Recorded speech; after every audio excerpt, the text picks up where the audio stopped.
Grace and peace, everybody. We're back up in this building again. Happy homecoming to everybody that applies to. You saw the thumbnail, you saw the title. We got a fun show planned for y'all today. I got a lot to talk about. I got a lot I want to get off my chest. I got a lot of things I want to say. But first of all, I want to say thank you to everybody who's just jumped into the best live chat on the internet. Thank you so very much for tapping in with me today. Go ahead and hit that like button and jump yourself on over here and say what's up. Drop your like number as well and let us know who you are, what you're up to. As you can see, there has been quite a bit of news since I did this, since I've planned this live stream to talk about Dr. Umar Johnson. A whole bunch of stuff has happened in the world. And so we got to talk about it. We're going to talk about what's going on with the Middle East peace agreement. Shout out to that. We're going to look at Secretary Condoleezza Rice and her response to it. Of course, we are going to be talking about Umar Johnson. And I can't let the day go by without giving a little dunk on Candy. I can't. So I got to go ahead and talk about that Candaspiracy. We got a little Candaspiracy. Maybe like 2 episodes of Candaspiracy. We'll see how it goes. On my notes over here, I have 3, but maybe I'll condense 1 or get rid of 1. We'll see what happens, though. Appreciate everyone who's already jumped in. What's going on? Honey Bun Empress, good to see you. Grace and peace to you as well. Good to see you. Thank you to everybody who has been not only tapping in to the live streams, but has been jumping into the comments. Your comments have been out of this world. Good gracious alive. You have pushed these videos so far further than I would have ever expected. And thank you so much for that. Thank y'all for hitting that like button too. Y'all have been definitely punching that like button, and I really thank you. So my goal this month is to hit 65,000 likes on this entire channel. So every video that I get, there's a percentage of how many views I get and how many likes. And I'm trying to drive that number up as high as I can as a personal goal of my own. So thank y'all for hitting that like button and jumping in and letting me know what number you are for that. And also, welcome to all the new members as well as subscribers. I appreciate you. Shout out to the 300 subscribers to my Substack. That's incredible. I'm glad y'all like it. Thank you so much. If you're not familiar, my Substack is where I just tell fun stories, or fun videos rather, stories about being a former classroom teacher. And so definitely want you to check that out as well. Oh, and the very last thing, thank y'all to everybody who's been checking out and sharing the Daily Candace. I'm going to be updating all the legal proceedings related to Candace Owens. I'm keeping all those legal filings in a particular folder in my Google Drive. I'm sharing that with y'all so you all can see. If you want to see the motion to dismiss that she said she would never file a motion to dismiss, guess what? We have a copy of it. You want to see the document, the complaint from the Macrones? Absolutely. If more lawsuits come out against Candace, I'll grab those and put them in there as well. So this is all the legal filings, the docket for Delaware that they're going to be using to keep up with, and this gives a timeline of when the filing happened all the way to where they are right now. All of that is in the Daily Candace link down in the description. So check it out. Let me know what you think about it. Hey, let's get at it, Jason, because we got to hear about this Middle East piece. Let's go. All right. Monica, he's going to be on the first row.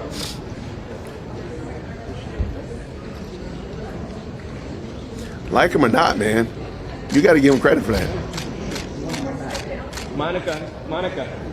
Monica, get it right, Monica.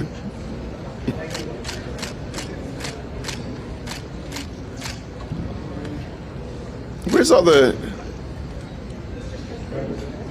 Oh, let's see this full picture.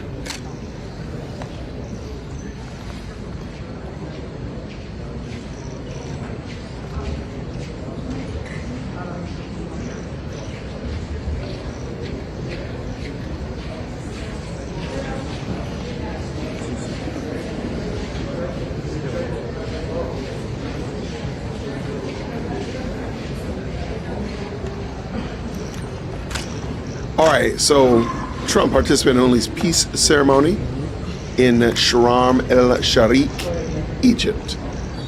Very interesting. We're going to be talking about Egypt later on today. Let's jump ahead, see who else we got.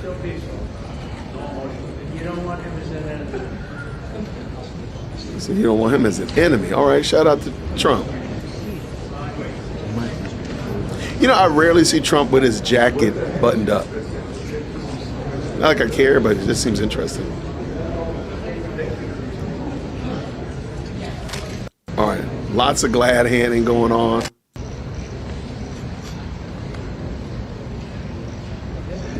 Give me my hand back.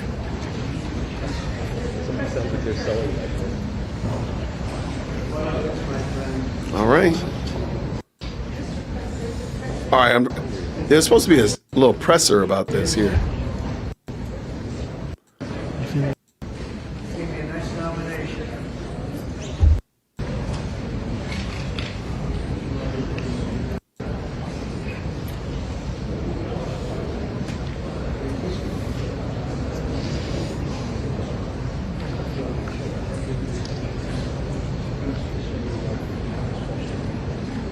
Ha bukan. Arkası bize de arkası. Kalbimde.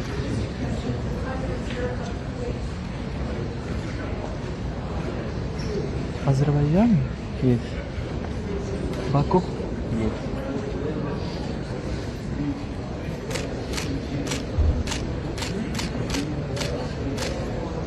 Azerbaycan çok güzel. Çok güzel. Evet.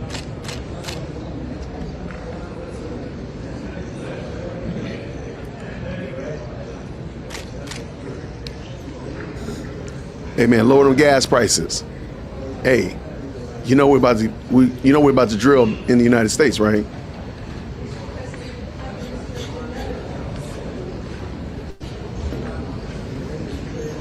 Resimler gönderiyor musunuz ona mı? All right. I'm gonna fire editor Jason because I thought this is just the glad handing video.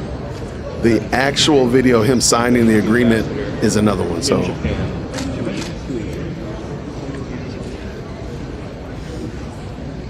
all right, I'm gonna switch this up because this is just a bunch of glad handing, which is fine. I think glad handing is fine. Everybody that was a part of this peace agreement.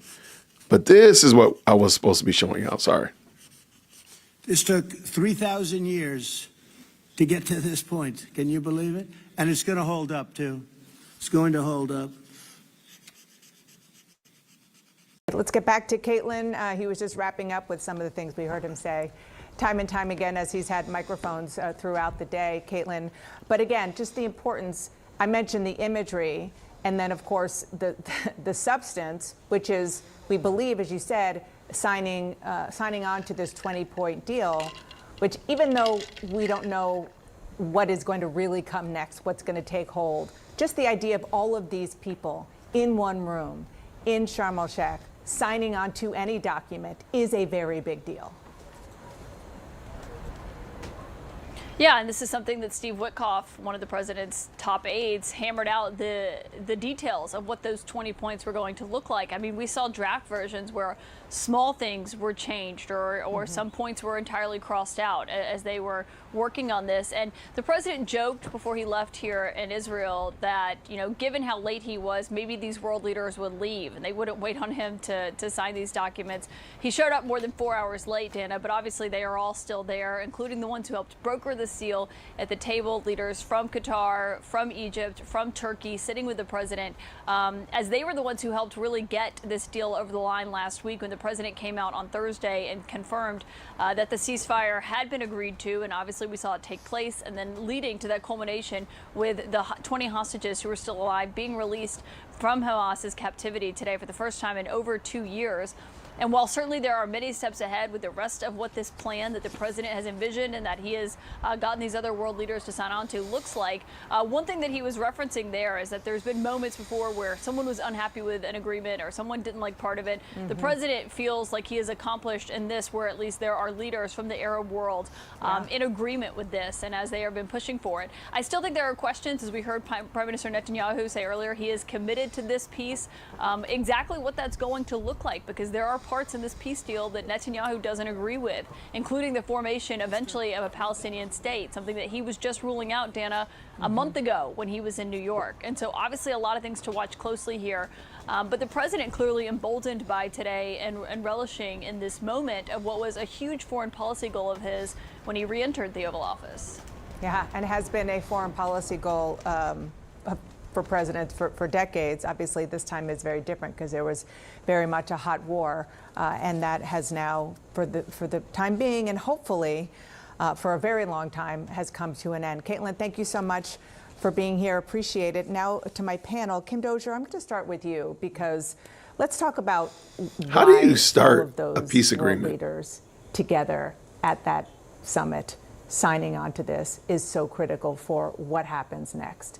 Because Hamas is certainly degraded, but they're not gone. We are already getting reports of some violence inside Gaza, and this has to do with Hamas going after those who dared to sort of speak up against them during while the war was going on. And in order for something to stick, all of the people in that room have to have skin in the game. I don't mean troops, but effort with economic aid and at least using their power to make something happen. Yeah, look, I can walk you through chapter and verse all of the reasons why this will probably fall apart very soon. Let's not do that. But what President Trump is trying to do in that room with that Peace 2025 banner is bind everyone together into this promise that we're all going to use our influence, our nation state power to make this happen. It is also a signal to Israeli Prime Minister Netanyahu that you will not annex Gaza. Your troops may never leave this buffer zone, but you're not going to make Gaza part of Israel. So it's a dual message, and it also hopefully creates the momentum that pushes people over the line on some of the hard questions like, who's going to give their troops to go into this dangerous buffer area where they might be under fire from Gaza, Palestinian Islamic Jihad, or caught in between this internecine warfare between warring Palestinian factions that's now breaking out? There are the list of reasons to be pessimistic is extremely long, but there are certain fundamental things in place right now that should give us real, genuine reasons to feel like something is possible. I mean, for starters, Iran is severely weakened, and Iran was the force that made Hamas possible, that made Hezbollah possible. Israel has very good reason to feel self-confident right now as it enters into these negotiations because it has demonstrated its superiority in the region. I think back to the 1990s and what happened that made peace possible, a peace process possible then. So you had the collapse of the Soviet Union, much like the collapse of Iran. You had an American president who was much more popular than any Israeli politician in Israel. Trump is able to speak over the heads of the Israelis, and he gives them an incredible amount of confidence that he has their back. I mean, just look at one example of if you were sleeping and you weren't up to see this or haven't seen it on social media, just one example of what happened inside the crowds on the streets of Israel when President Trump was there earlier today, the crowds all thanking him. I think we have that to play. Wow, that's Let's play it now. crazy. After 2 harrowing years in darkness and captivity, 20 courageous hostages are Thank returned. you, President Trump, for that. Wow. So that's an example, and all night last night you saw lots of signs and banners thanking President Trump for that. You mentioned Iran, and I think and I'm going to bring you in, Kristen, to talk more about the president. But the fact that he talked several times as he's been in front of microphones since last night about Iran and about maybe wanting or thinking that Iran is going to change. I mean, we'll see. But what's at the heart of this is that Iran has been the chief sponsor of Hamas, of Hezbollah. And so he needs, and the world needs, Iran to continue to be on its heels in order to fully topple Hamas and Hezbollah. And so that's clearly what that was part of.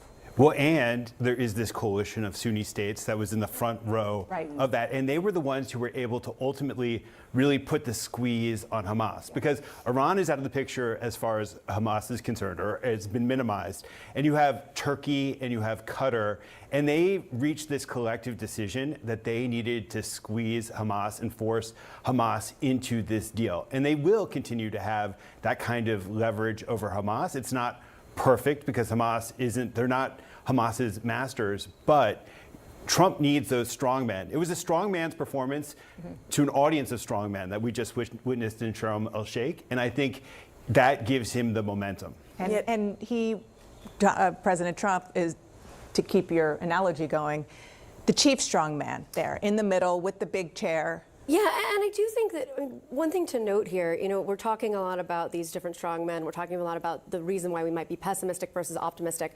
But if you want to side on the side of optimism, you would look at what President Trump has done in this negotiation that leaders before never did, which was engaging in places like Qatar, engaging with Erdogan.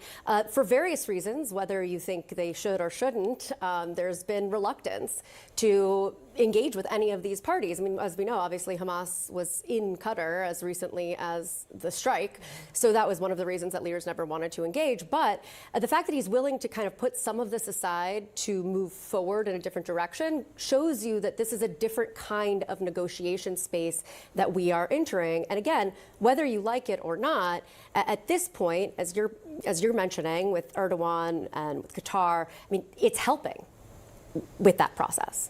Yeah, and there's no question that the word that I've heard all morning, and there's a reason for it, is the word momentum. And that's what you were referring to, is that they just want to keep this momentum going.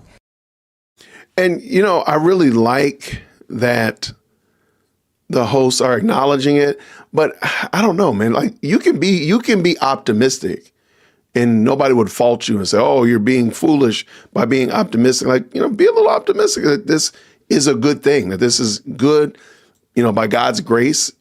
Maybe this will be the one that sticks. Maybe this will be it. I don't know, but I didn't immediately jump to why it wouldn't work. I said, hey, he got these cats together. Lord knows it was an undertaking of epic proportion to get them together. So why not just the fact that you got these cats together by hook or by crook, we got to at least give you a shout out for that. We got to give you credit for that. We got to. But, I want to bring in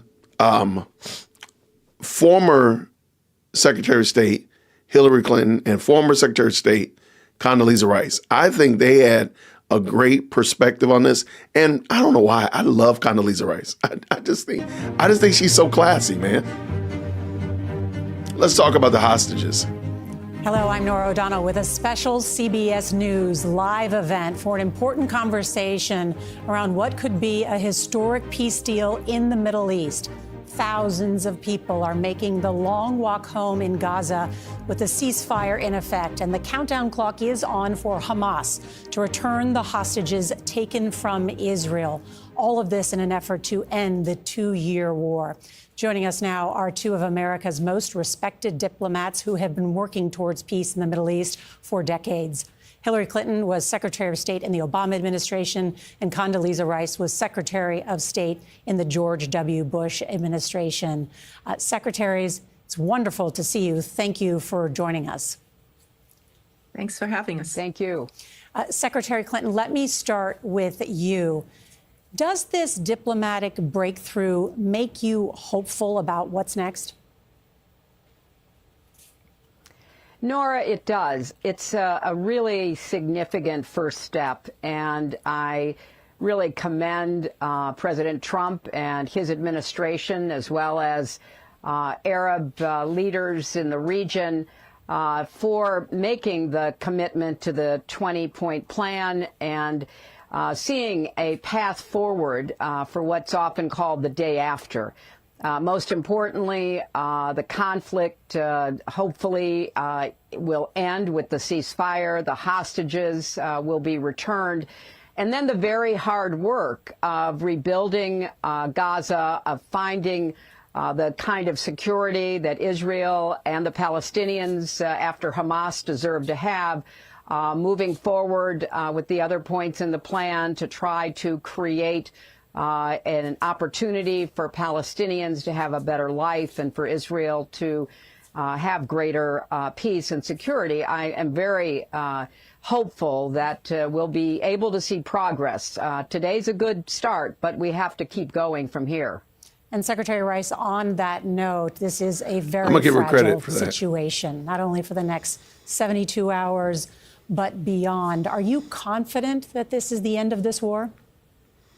Well, no one can be completely confident given the history of the Middle East, but I will say there are several elements that I hope will make this particular very important period possible for success because, as Hillary has said, there are many steps beyond this, but this step has to work first. And there are a couple of things. First of all, just to note that the Rafah crossing through which people are going to come to Gaza are moving.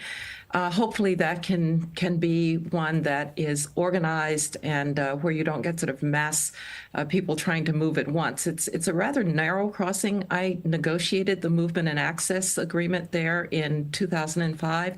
And so just how that goes will be important. Secondly, I was glad to read that the United States is going to deploy 200 or so civil military personnel for civil military coordination, because we will have capabilities to help in getting people there, getting the humanitarian assistance organized. And so that's a step that we've not seen before. And even the verification of the beginning of the ceasefire and the movement of Israeli troops to another line was verified by Central Command of the United States. So there seems to me to be an American role in this that is, it's not being overplayed, and that's the right thing. But we have capabilities to help in this. So I would just say everybody has a stake in this working. The Egyptians will have to manage Rafah, which is not easy. But I feel better about the structure that may help us get through this first phase so that we can move on to the next very difficult phases that lie ahead. So I wanted to give you all a chance to hear from them. That was a very short segment.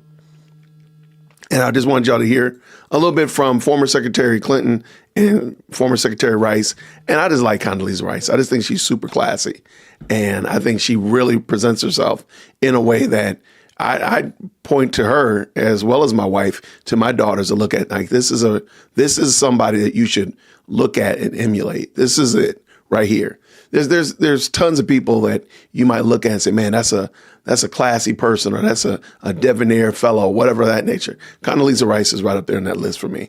So shout out to Condoleezza, shout out to Hillary. I'll give Hillary credit. You know, she looked like it hurt her a little bit though. It hurt her, it hit her in the feels to give Trump credit. But you know, hey, we got to give credit where credit is due, Hills. And you know, you did it. You did it. You didn't implode. Shout out to Hillary for sure. But thank y'all to everybody who's jumped into the best live chat on the internet. I see Mandy up in here. Good to see you as well, friend.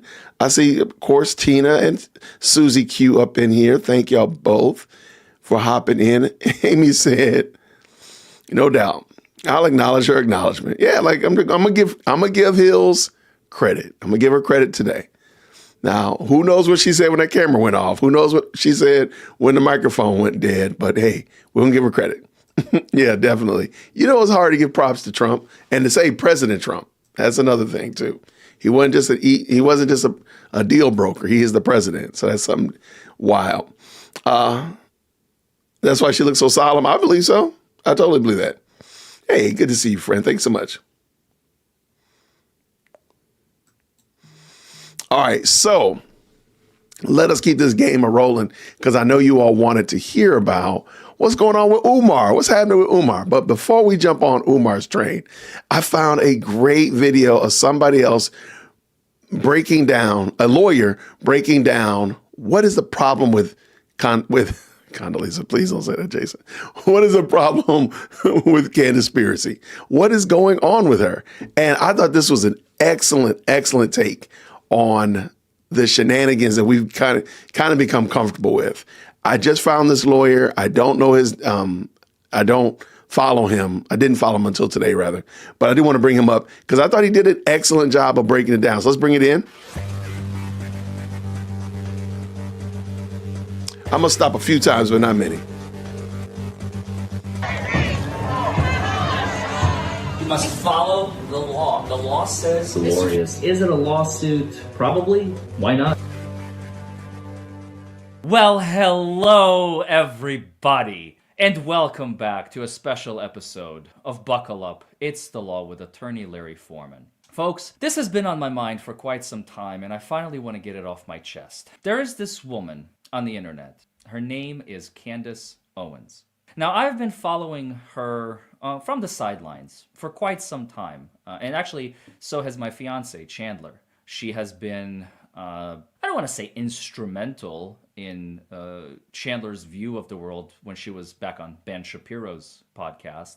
But ever since her fall from Ben Shapiro, it has just been one thing after another, folks. One thing after another. And I cannot sit idly by and watch her destroy the minds of young Americans day in and day out. Now, Candace Owens is a right-wing conspiracy theorist who has created such outlandish theories. So let's look at these real quick. Of course, we know Brigitte Macron is a man. Macron incest CIA theory. I forgot about this one. That's so crazy. Alleges that Emmanuel and Brigitte Macron are related and tied to CIA mind control programs. And actually, that was the thing that she was going to be talking about before Charlie Kirk passed away. I don't know if you even remember that, but that's what she was talking about leading up to that fateful day when Charlie Kirk was assassinated.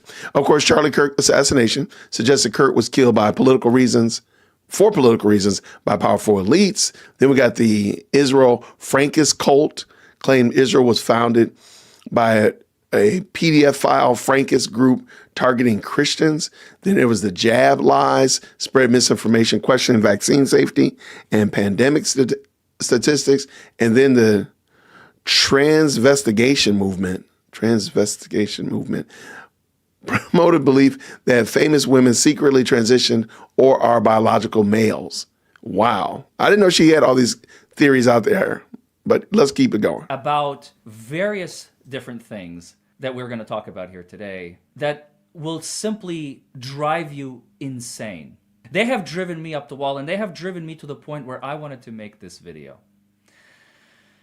So, first and foremost, I have to say that I used to like Candace Owens. Back before the Ben Shapiro days, she seemed like a genuine, charismatic, sincere individual. And by God, that's one thing that she absolutely has. Charisma. She knows how to talk to people. She knows how to sound convincing. And that's the scary part. When you start mixing that in with misinformation and disinformation to the public, raising all sorts of conspiracy theories about Charlie Kirk's death, about Brigitte Macron in France, and her identity as a man versus being a woman, which she's being sued for defamation for, by the way. This Machiavellian demon that preys upon the vulnerabilities of individuals who cannot think for themselves. This conspiracy theorist who went to the Alex Jones School of Journalism. This absolute misinformed, disinformed, and intentionally deceptive woman actively creating such theories as it's possible that Charlie Kirk was shot through a trap door Ninja Turtles, Utah, rather than the sniper that they accosted. The problem is she has millions of followers. She is about 10 times the size of my channel, and she gets millions and millions of views every day. I can see her objective. Her objective is not to get to the truth. Her objective is to get views, because views are money. And money, well, money makes the world go around. So by virtue of her simply preying on the vulnerabilities and insecurities of individuals who just sit there and blindly believing what she has to say is terrifying to me. You know, there's a lot of campaigns out there by Russia and China to destroy the United States. campaigns of misinformation, disinformation. That is how you really destroy a country that is so far away and outside the realm of invasion. But there is another method of destruction, and that is by confusing the populace, confusing young minds. And look what TikTok, brought in by China, is doing to young minds. And I'm guilty of the same, of doom scrolling through TikTok and going through and watching all these videos. Sure. But I also would like to think that I do have independent thought and I question things. I like to pose a question mark. I don't just automatically accept the information that is thrown at me. And that is how the media operates. They just throw information at you. They say this is a credible source, and you are to believe them. And that is why the mainstream media is so dangerous, because they've become bought, paid, and sold. And that is what Candace Owens is doing to the American public. The saddest part about the whole Candace Owens situation, I think, in my opinion, is that she made, right after Charlie Kirk's assassination, she has made a very, very genuine, heartfelt video. A video that I myself have watched and actually enjoyed. Chandler told me, Larry, you need to check this out. Candace Owens is really being heartfelt out there, really talking very well, telling stories about Charlie, and it almost brought a tear to her eyes listening to her speak, only for her to turn around and, in her deceptive style, completely start defaming and attacking a man who cannot defend himself. Now, some of you may know the Charlie Kirk Foundation, Turning Point USA, and Erica Kirk and her campaign are getting ready to file a lot of lawsuits. One of those lawsuits is definitely going to name Candace Owens. Among others, I imagine, are going... Okay, I got to stop for a second. I don't know that. I don't know, and I've heard, of course, everybody speculating that TPUSA is going to sue the socks off of people, but we don't actually know that. So I don't know if I want to go as far to say, because maybe they'll say, hey, it's better not to waste our money, because I'm sure they've probably taken a hit as relates to donors. Maybe they say, you know what, we are not going to engage in this foolishness because it's only going to extract resources in other directions. I mean, to sue people is not a cheap venture at all. So, and especially if you're the one initiating it. So I'm just wondering if, I don't know if TPUSA is going to sue everybody. I think they probably should. But if they don't, I would not be surprised, because I don't think that that's money that they really want. They did say they're going to sue them. If TPUSA had said, we're about to rain down fire, then make it so. That's fine. And I'll accept what I accept. I got to see it, though. I got to see it. But I don't think they should, especially given the fact that, resources are probably getting a little bit weird. But that's just my 2 cents. Let's go. To be Stephen King, Jimmy Kimmel, and Rosie O'Donnell for actually echoing the same thing that Stephen King has said, only taking it back, and Rosie O'Donnell failed to do so. It's a lot easier to defame and lie about an individual who's no longer here, because they can't defend themselves, as I've said.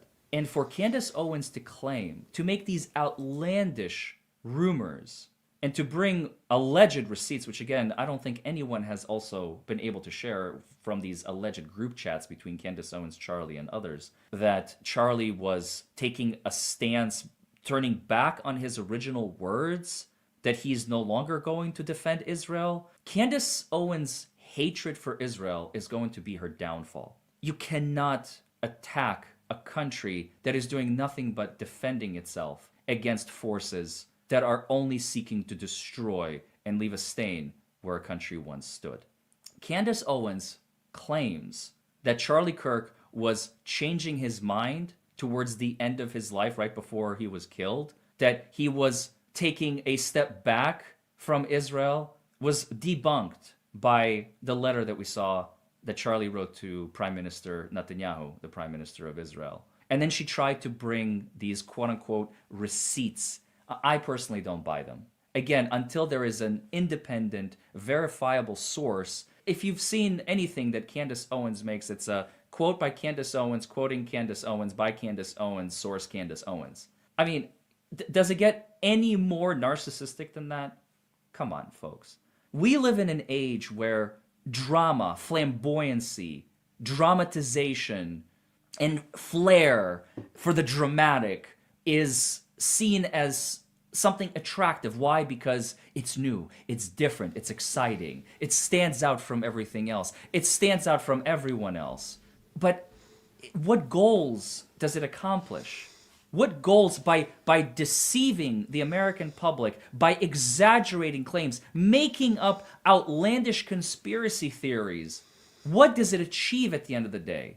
All it creates is a confused public that doesn't even know what's going on anymore. They can't tell truth from fiction. And that, folks, is the essence of communism. Yes, I just called Candace Owens a communist. Whether by design or by accident, I don't know what her ultimate goal is other than making money on the tubes. And this is what I'm here for. This is why I'm making this video. Of course, to make a buck or two. But at the end of the day, I wanted to speak my truth because I don't believe Candace. I don't buy what she is putting down. But there are millions of people who watch her on the daily. Her hours and hours and hours of content that she just continues to churn and burn and deceiving and lying and making up stories just so that people would click on her video. I mean, look at what happened to Alex Jones when he defamed the students who were killed down in Texas. He had to pay over $1 billion because he lost, and rightfully so, by claiming that nothing has actually occurred and it was all a lie when it actually happened. You can't do that, folks. You can't do that.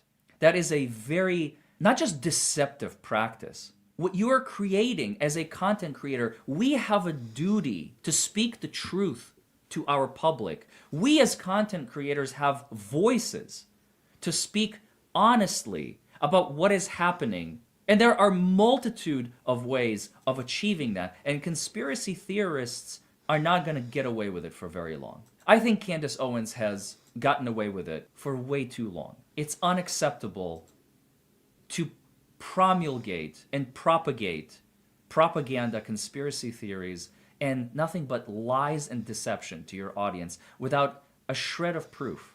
And I've watched other people make videos about her, and I've seen the mindless drones that listen to her come to her defense, claiming blindly, without any evidence whatsoever, that yes, Candace, our queen, we will ride or die and defend her. And that is scary, folks. I am terrified for the future of this country.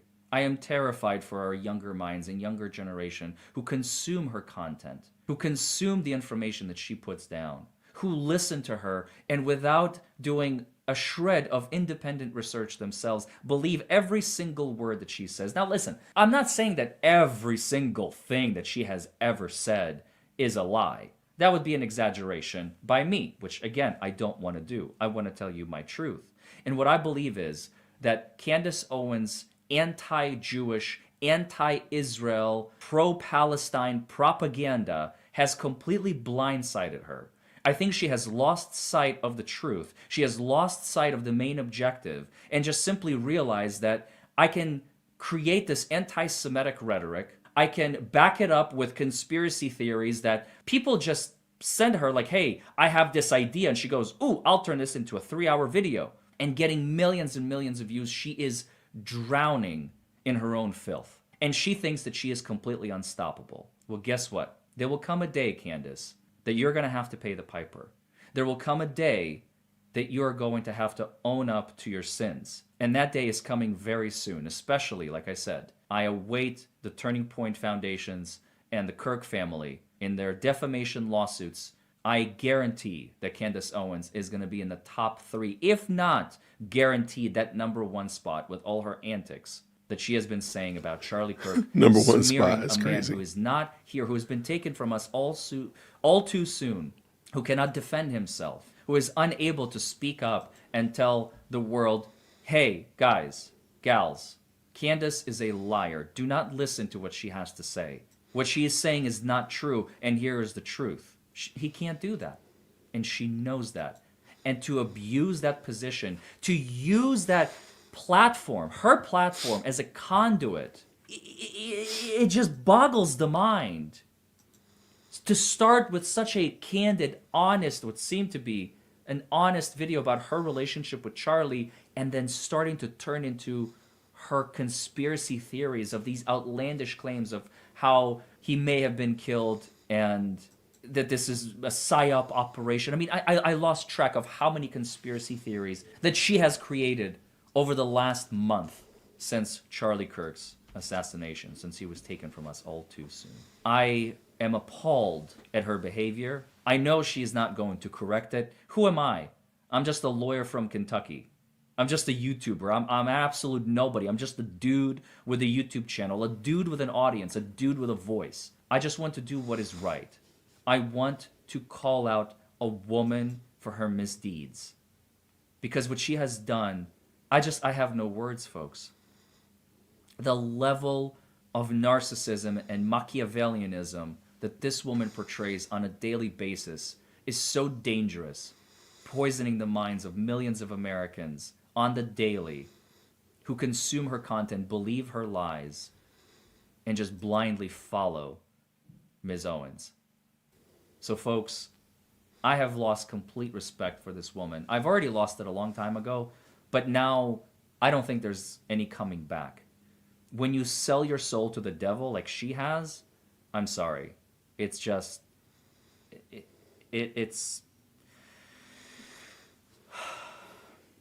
weighs heavily on the soul. It weighs heavily on the mind. And I just had to talk about it. So anyway, I love you guys.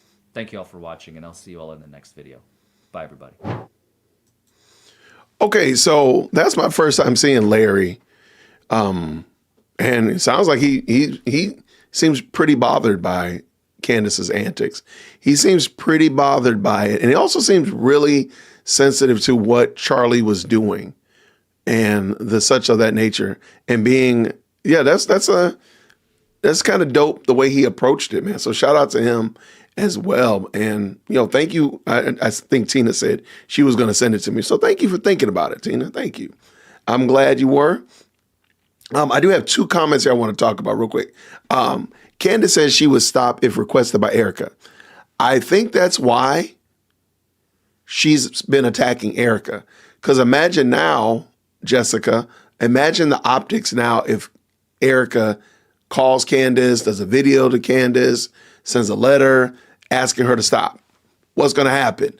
Oh, she's trying to quash free speech. She must be up to something. I mean, Erica has said very little, and look how much Candace people, the Candies, have attacked her.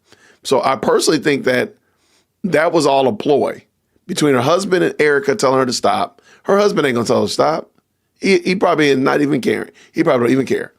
And Erica saying something, again, they've been attacking Erica. She's, I hate to say, public enemy number 2 after BB. So shout out. Thank you for the comment. And then also, Jennifer says this, I think it would be better if Charlie's parents, on behalf of the grandchildren, did the defamation lawsuit instead of TPUSA, who is going to be ghoulish enough to go after his parents and kids. Jennifer, I'm not trying to be mean. I'm not saying anything mean about you. Jennifer, they're attacking his widow, okay? They're attacking his best friends. Do you not think that they would attack his parents and children? I'm sorry. There's no reason to believe that the Candies have any chill. There's no chill. I'm sorry. I can't believe that there's any place that they won't go. I don't believe it. I want to believe it. I want to believe that they have a level of, but they wouldn't have been attacking his wife if they had a level of chill. They wouldn't have been going on crazy conspiracies on Thursday if they had a level of chill. They don't. So I have no, I mean, TPUSA might as well, because they're going to attack them just like they attack whomever. I can't see any reason why they wouldn't attack her. Yeah. I don't know what this whole thing is with George's dad has disowned Candace. That's kind of interesting. I don't think she even cares. I'm sorry. She's probably like, whatever, Dad. I don't think she can even do that. But that's my little 2 cents. But let me know what y'all think. Okay. Let's get at it. So, first of all, thank y'all to everybody. Looks like we had 84 at the current moment that are in the best live chat on the internet. Thank you so much for jumping in. I appreciate you. Thank you for hollering at your boy. Appreciate you. Once you go ahead and drop your like number in the chat, it means a whole lot. It lets me know that you like what we're doing over here. So that's all I ask. It don't cost you anything. It's just free of charge. Let's get at it. So Umar Johnson has not been on a podcast in some time. And, the rumblings on the street have been that people don't want him on podcasts. People are not trying to have him on podcasts, whatever. Well, the Danza Project has proven us wrong. The Danza Project is an urban hip hop, black culture, urban culture podcast. It's pretty popular. Well, they had him on and they recorded this last week. The Danza Project realizing that people want to hear and want to dunk on Umar. So they dropped a 16-minute segment from the 45 to an hour long segment that they're actually going to probably drop on Wednesday. So I want to look at this and just give y'all a chance to hear it. I'm going to stop a couple times, but first of all, let's bring it in. Ladies and gentlemen, this is a really... Okay, so this is Danza right here. Again, super popular podcaster in that urban culture space, really crushing it out there. Excellent content. I want y'all to just peep. I don't like that he starts this off apologizing to Umar Johnson because they weren't able to get him on before. I think that's a big nothing burger, but I digress. I want y'all to hear. They're going to ask him some questions, and we'll be stopping a couple times. Let's go. Special episode of the Danza Project, something that we've been trying to get going for some time. And like I have been more recently, I've been starting off my shows, seems like a lot with like apologies. As I've kind of been, I'm starting to settle in as a podcaster, as a media personality. And as people are starting to get to know me, I really want to let them know who I am and what I'm about. Now, I went into a wild phase of podcasting, and I had a wild guest that kind of kept us a little bit on edge a lot. And my loyalty has always been like, oh, I'm with you. And I tried to get you to sit down with this gentleman on the show. And everything went left for a little bit because it was like, oh, I'm going to make it happen and this and that.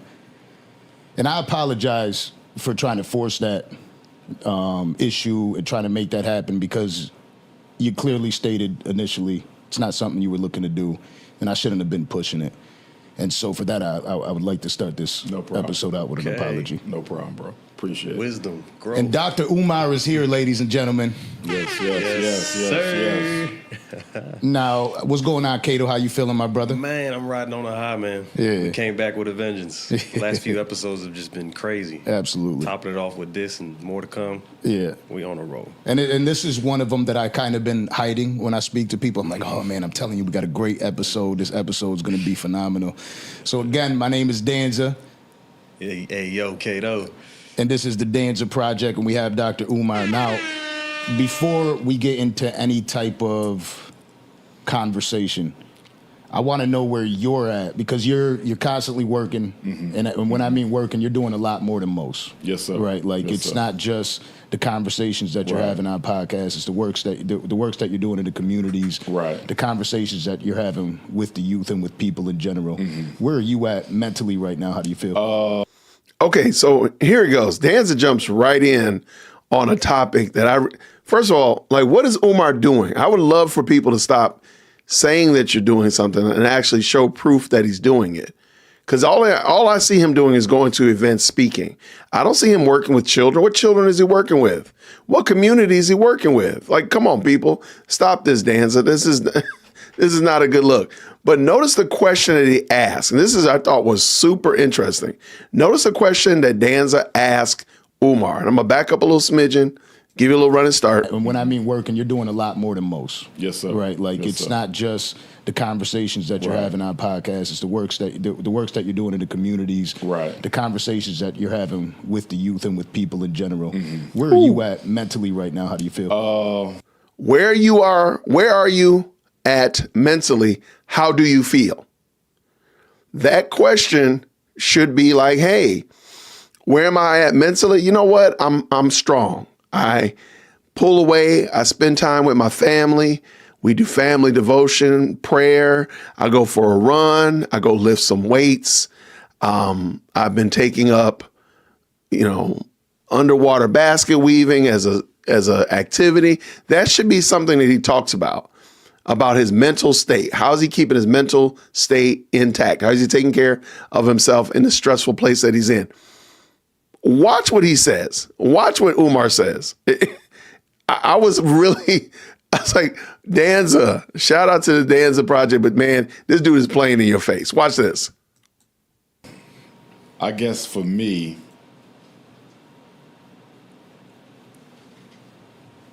the one thing that I just want to finalize is the renovations on the FDMG Academy. We've been almost done for so long, and now we're at the floors. But I'm still scared to say we done, because every time I say we done, something else comes up. So, I ain't been saying nothing. My thing is, when it's done.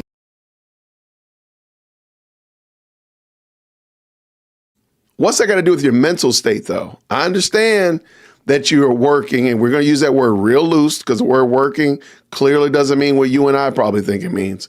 But like, what are you actually doing? Like, what are you doing with your mental state?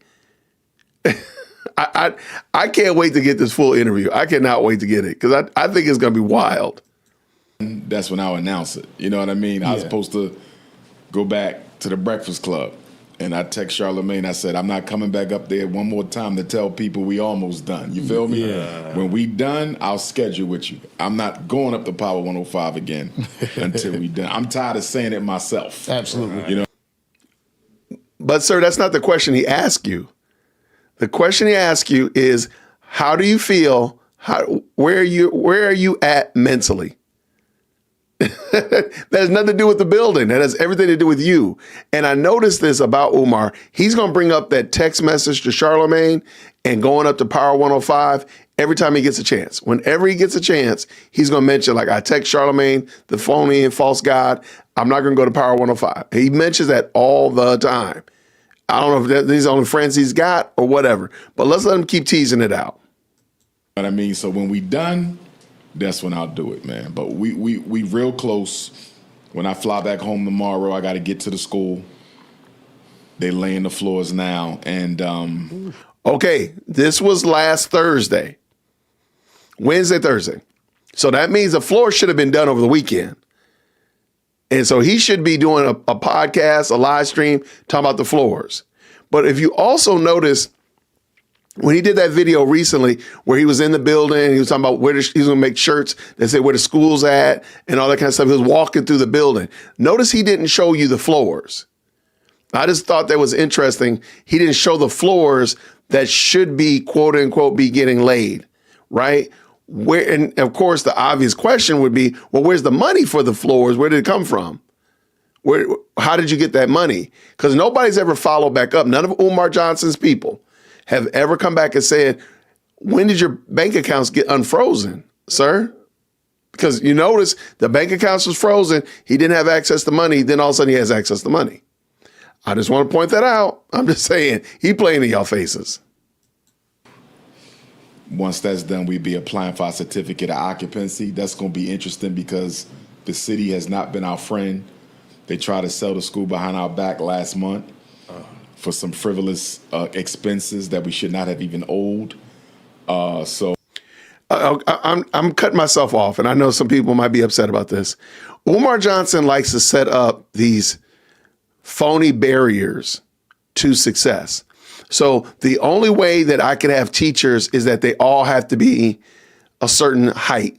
The only way that I can start my school is I got to be married to 2 queens. He keeps setting up these phony, false, and fake barriers. And those are the reasons why he can't be successful. I'm only going to use black contractors who are willing to work for free, right? I mean, that kind of foolishness. I want you to listen to what he says about the certificate of occupancy. Listen to what he says, and he's already setting up why they won't be able to get the certificate of occupancy. Because what I think is going to happen is the floors are going to get done, and he's going to say that he's not able to get the certificate of occupancy because, and blah, blah, blah. And it's going to be on Delaware's fault, not on the fact that nothing is done in that building. But watch this. When I fly back home tomorrow, I got to get to the school. They laying the floors now, and once that's done, we'd be applying for our certificate of occupancy. That's going to be interesting because the city has not been our friend. They tried to sell the school behind our back last month for some frivolous expenses that we should not have even owed. So I'm going to stay positive, but I'm not looking forward to the inspection because, they can nitpick you to death on that. Absolutely. So when people say when you're going to actually be done, that's not in our hands. We have to see what the city says, but I'm hoping after all we've been through, they just say, go ahead. If it's all in order, just pass him, but that hasn't been the experience. Like everything we've been through with the city has been a fight, even to get a permit for the festival. They ain't want to give us that. So it's really been a tug of war with them.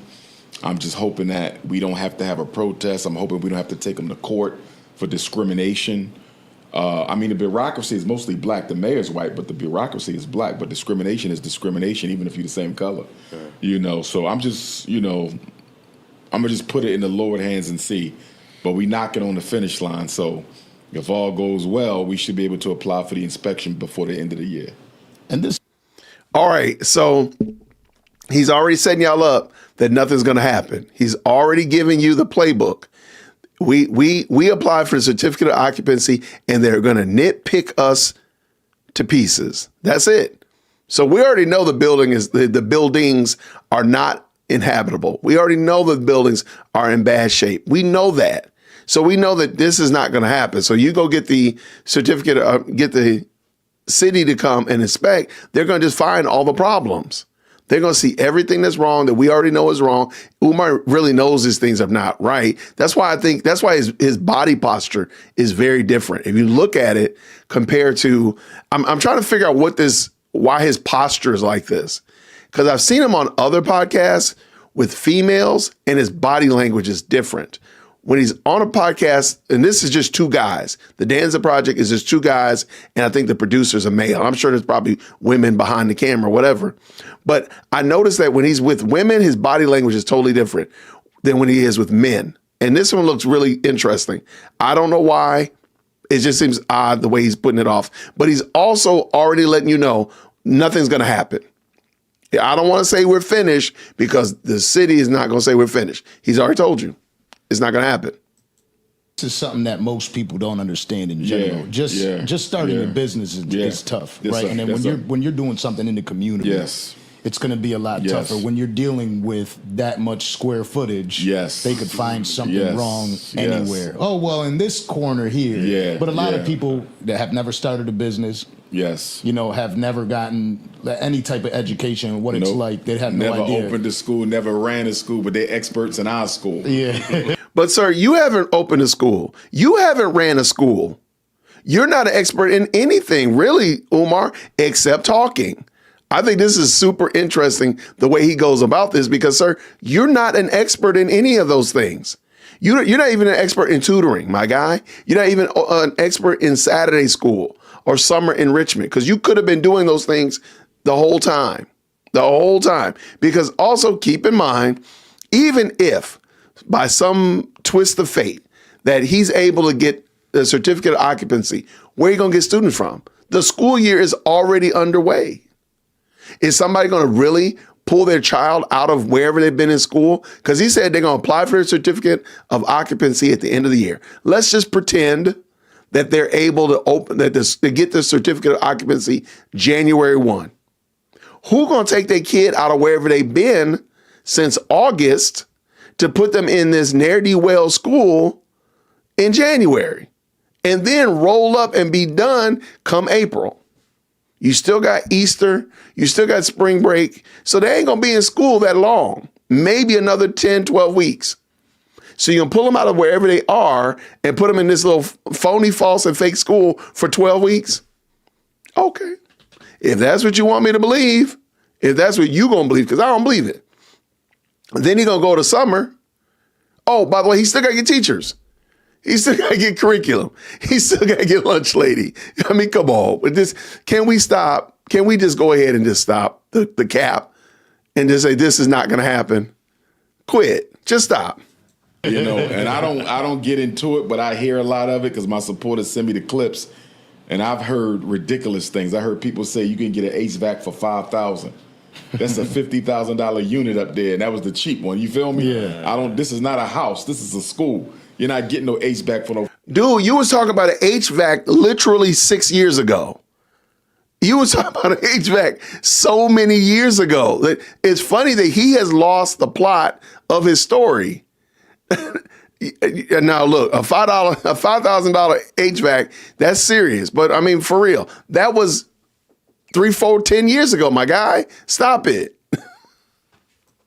$5,000. You know what I mean? Every utility that we had repaired, plumbing, HVAC, electric, every one cost us well over $100,000. Nothing was under $100K for repair. So when I hear people say he could have got this done for $5,000, you don't know. How much y'all think do you think if, with that statement right there, if I say, Umar, show me a receipt for those things and I will pay you the money back, do you think he'd be able to show me the receipt?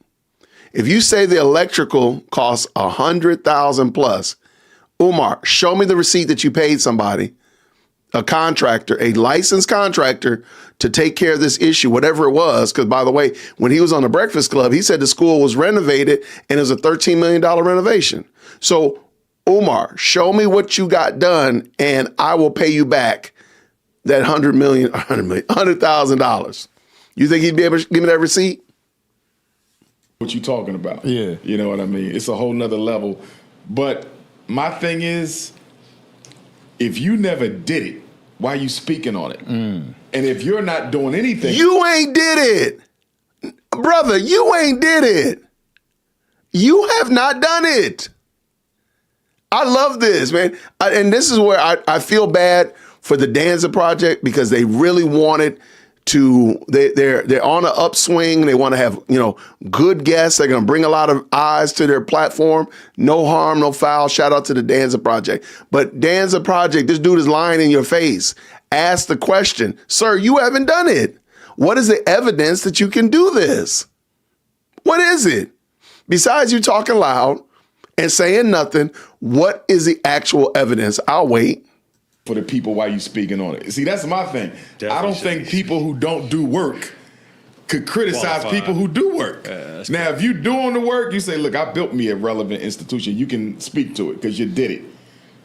I can. I've built a very relevant institution. I have. And I know there's several people in this live chat who've built very, very relevant, vibrant, thriving institutions. It's called a family. I'm married to the same woman. I've been married to the same woman as long as Umar been panhandling for money. I got 2 beautiful daughters. One just came and visited me from school this past weekend. We're taking her back tomorrow. Guess what? I've built a great institution. Umar, what have you done? I'll wait. I'll wait right here. Thank you, sir. So all of this foolishness, people need to push back on this. Again, if you are one of these Umar supporters, you're going to have to start asking this question, sir, where is the evidence? You keep saying that you're building institutions. Sir, you don't have an institution. You have 2 abandoned buildings. And people say they're crack houses. Shout out to Cooking with Frank. But again, sir, what institutions have you built? Stop playing. And he knows nobody's going to ask him that question. Nobody's going to follow up and say, well, what institutions have you built, Umar? The Danza Project, they've built more than him. They need to stop minimizing what they've done. We're being questioned and criticized by people who do nothing. And that's why I'm so tight-lipped on it, because I'm like, I don't owe you no answers. On top of the fact you never donated, on top of the fact you never drove by there and picked up a piece of trash, you questioning something that you don't support financially, you questioning something that you've never been a part of in your entire life. You've never been a part of anything that progressive as building an institution. So why are you expecting me to be accountable to you?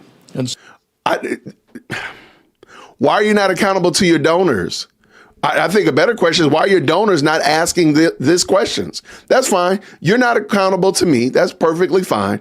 Your little abandoned rib shack crack house over there, sure, you're not accountable to me. I'm going to keep dunking on you. That's going to not stop.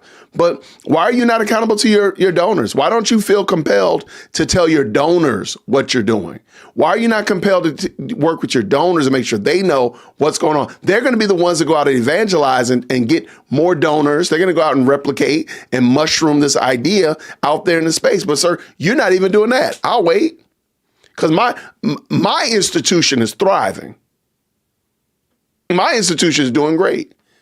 Absolutely, man. We are doing a fantastic job. My daughters are doing wonderful. My wife is doing magnificent. Sir, I'm not holding my head down in shame at all. What about you?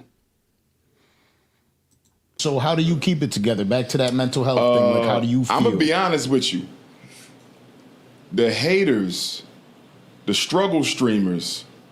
This dude calling somebody a struggle streamer while you over here, Mortisa, could you please give me some Cash App? Please give me a PayPal, Azelle. Please, please. You got the nerve, the audacity, the unmitigated gall to call somebody a struggle streamer? Dude, please stop it. Stop it. Please stop. More Cash Apps, please, sir. You over here calling somebody a struggle streamer. You streaming in your car. This is the best camera angle you've had in months, dude. Because you over on that iPhone 3 sitting there streaming from the doggone abandoned buildings. Please stop. All this stop.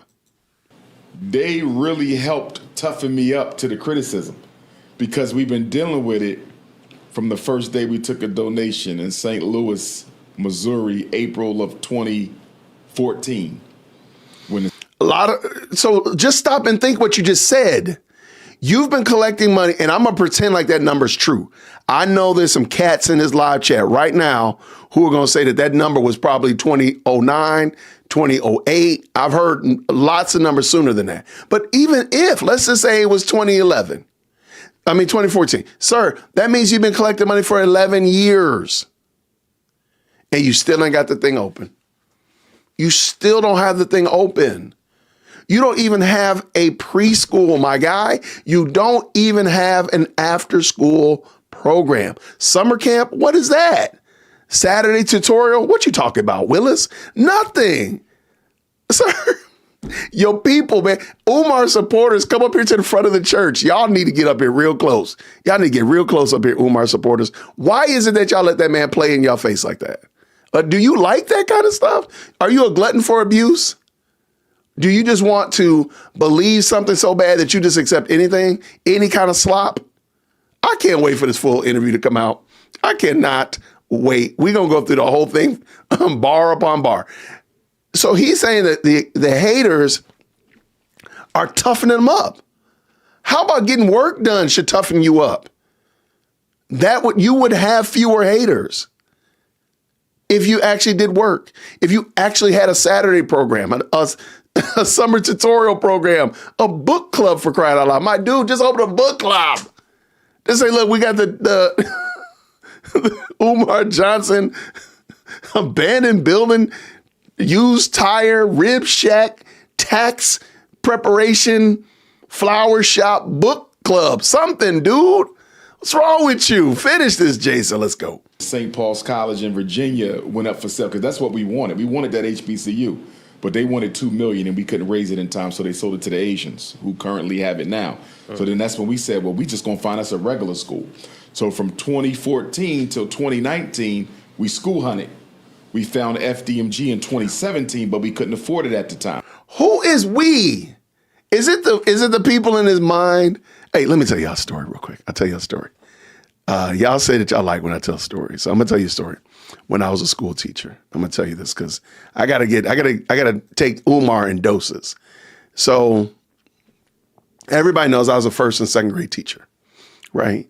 And one of my years, I had a little girl in my class, and let's just call her Patty. Okay, she was a black girl, very high yellow. So what that means is that she had very light skin. And she had what I would affectionately call red hair.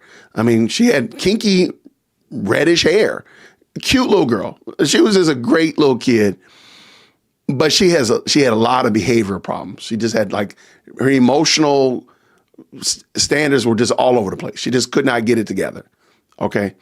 And she wasn't in my class, so thank God she was not in my class. Patty was not in my class. She was in the class next door. And if you're a male in early education, you are the disciplinarian. So if you're a male on first grade hall, you're pretty much going to be the disciplinarian for the whole hallway. Okay. Everybody's going to send their kids to you. You go down into Mr. Whitaker's class. You go down into Mr. Whitaker's class and sit in there and finish this work. My teacher said I had to come in here and sit in your room and finish. Okay. It just happens, right? So one day I'm in my room teaching, doing my thing. I'm teaching. Teaching is going on, learning is happening, and I hear somebody screaming and caterwailing in the hallway. I said, hey, go shut that door. Shut that door. I don't even want no piece of, I don't know what it is. Let admin come and get it. And lo and behold, the door comes knocking. Oh, mercy. What is the deal? It's Patty. She is a crying. She is a snotting. She got a whole armful of books. Miss, my teacher told me to. Y'all know what it is. But, baby, just go and have a seat over there in the corner. Just go have a seat. I have a little desk over there. Just go have a seat over there. And you do your work. You don't bother me. We good. I don't care. I don't care what you was doing anywhere else. As long as you don't come here and bother me and bother my kids, I don't even care. You sit there, do your work, and we good to go. All right. So my kids went to, I think we're doing math. Don't quote me on that one, but we were finishing up the math lesson, and it was time for my kids to go to specials. So my class went to art that day, and the other teachers were still in the building, are still in their rooms. I don't remember why. They had a weird schedule. So my kids went to art. And so I'm sitting in there now. I took my kids to art, and I'm like, hey, Patty, what happened to you? And she falls out of her chair. I can see it, sure as my name is Jason right now. She falls out of her chair. She's like, I don't know. It's the voices in my head. They just keep It was the craziest story. I'm like, whoa. I said, hold on. Wait. We don't have voices in our head. Tell me what you mean. Tell me what you mean. We kind of talked through it. She just has a lot of impulse control. Or lack of impulse control. I'm like, we ain't got no voices in our head, right? Because, I got my keys in my wallet. I'm ready to hit the door. We don't do that around here. We don't do that around here. But I just think it's funny because as much as you hear Umar talk about we, and you're like, well, who's this we? Like, is he like, oh, it's the voices in my head. It's the people in my head. He's like doing his Patty impersonation. My guy, nobody is here with you, my man. It's you. You are the it. You are the we. You're everything. Let's finish this up, Jason. So we just stayed in negotiations with the owners, and then finally, February 2019, they gave it to us. So 5 years to find a school, which in my opinion, that's not a long time to raise the money and find it. 5 years ain't bad at all. And then you go from 19 to 25, right?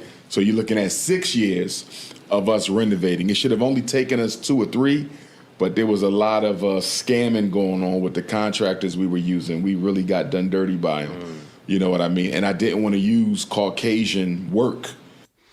So he also has this, there's a book called The Series of Unfortunate Events. I don't know what the book is about, but it seemed like Umar Johnson is like Umar Johnson's life. Everything happens to him. He's always the victim. Somebody is scamming him. Somebody's taking advantage of him. Somebody's impeding his cash app. Somebody's attacking his bank account. Somebody done did this. Somebody is always somebody else is doing something to Umar.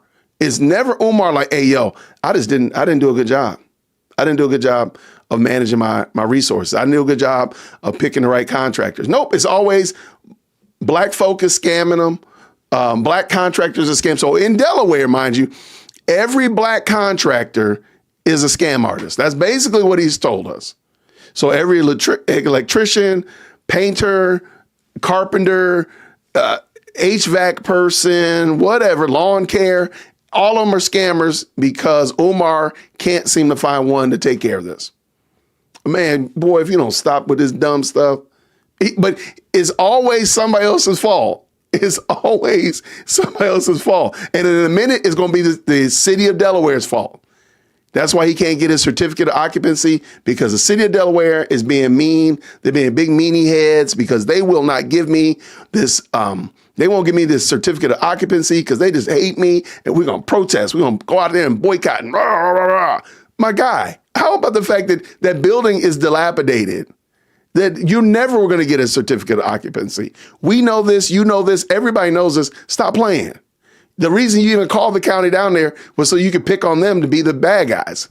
Because I wanted to keep the money in the community. The people who gave us the money black. I want to keep the project black. Right. But I had to wake up one day and say, yo, if you're waiting on your people to do this for you, it may not get done. And let me put that in context. You're talking about the second smallest state in the country, right? So you don't have much to pull from anyway. And then the city of Wilmington requires that your contractors be licensed in the state and licensed in the city. So for example, in Pennsylvania, if you're licensed by the Commonwealth, you can do work anywhere in the state. You got to be licensed in Delaware and then licensed again in Wilmington. You're already dealing with a small pool of available contractors, and then they add that on top. So I say it all the time. We have the best situation in the worst location. And when I say worst location, so that's actually worse now. That's actually more egregious to say that these men or women, these contractors that have gone as far to get licensed in the state and then licensed in the city are all scammers. That's even more of a slap in the face. Yeah, I know y'all work hard to be a licensed electrician in Delaware. I know you also went above and beyond to be able to be licensed in the city of Wilmington, but y'all scammers. Painters, y'all scammers. Carpenters, scammers. Floor, scammers. Everybody, scammers, except Umar. Okay. Everybody's a scammer except Umar. Okay. He building institutions, y'all. I'm simply speaking of the limited pool of resources in terms of contractors and the strict stipulations that are required for you to work on a project there. You know, if that same school was in Detroit, Chicago, Philly, we'd be done already.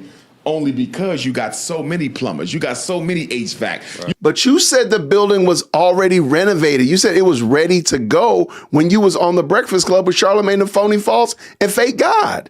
So what do you need to do all this stuff for if you remember the $13 million renovation? It's state of the art. Maybe editor Jason can put that clip in there where he's talking about how the building was state of the art and all this kind of jazz like that. What do you need to do?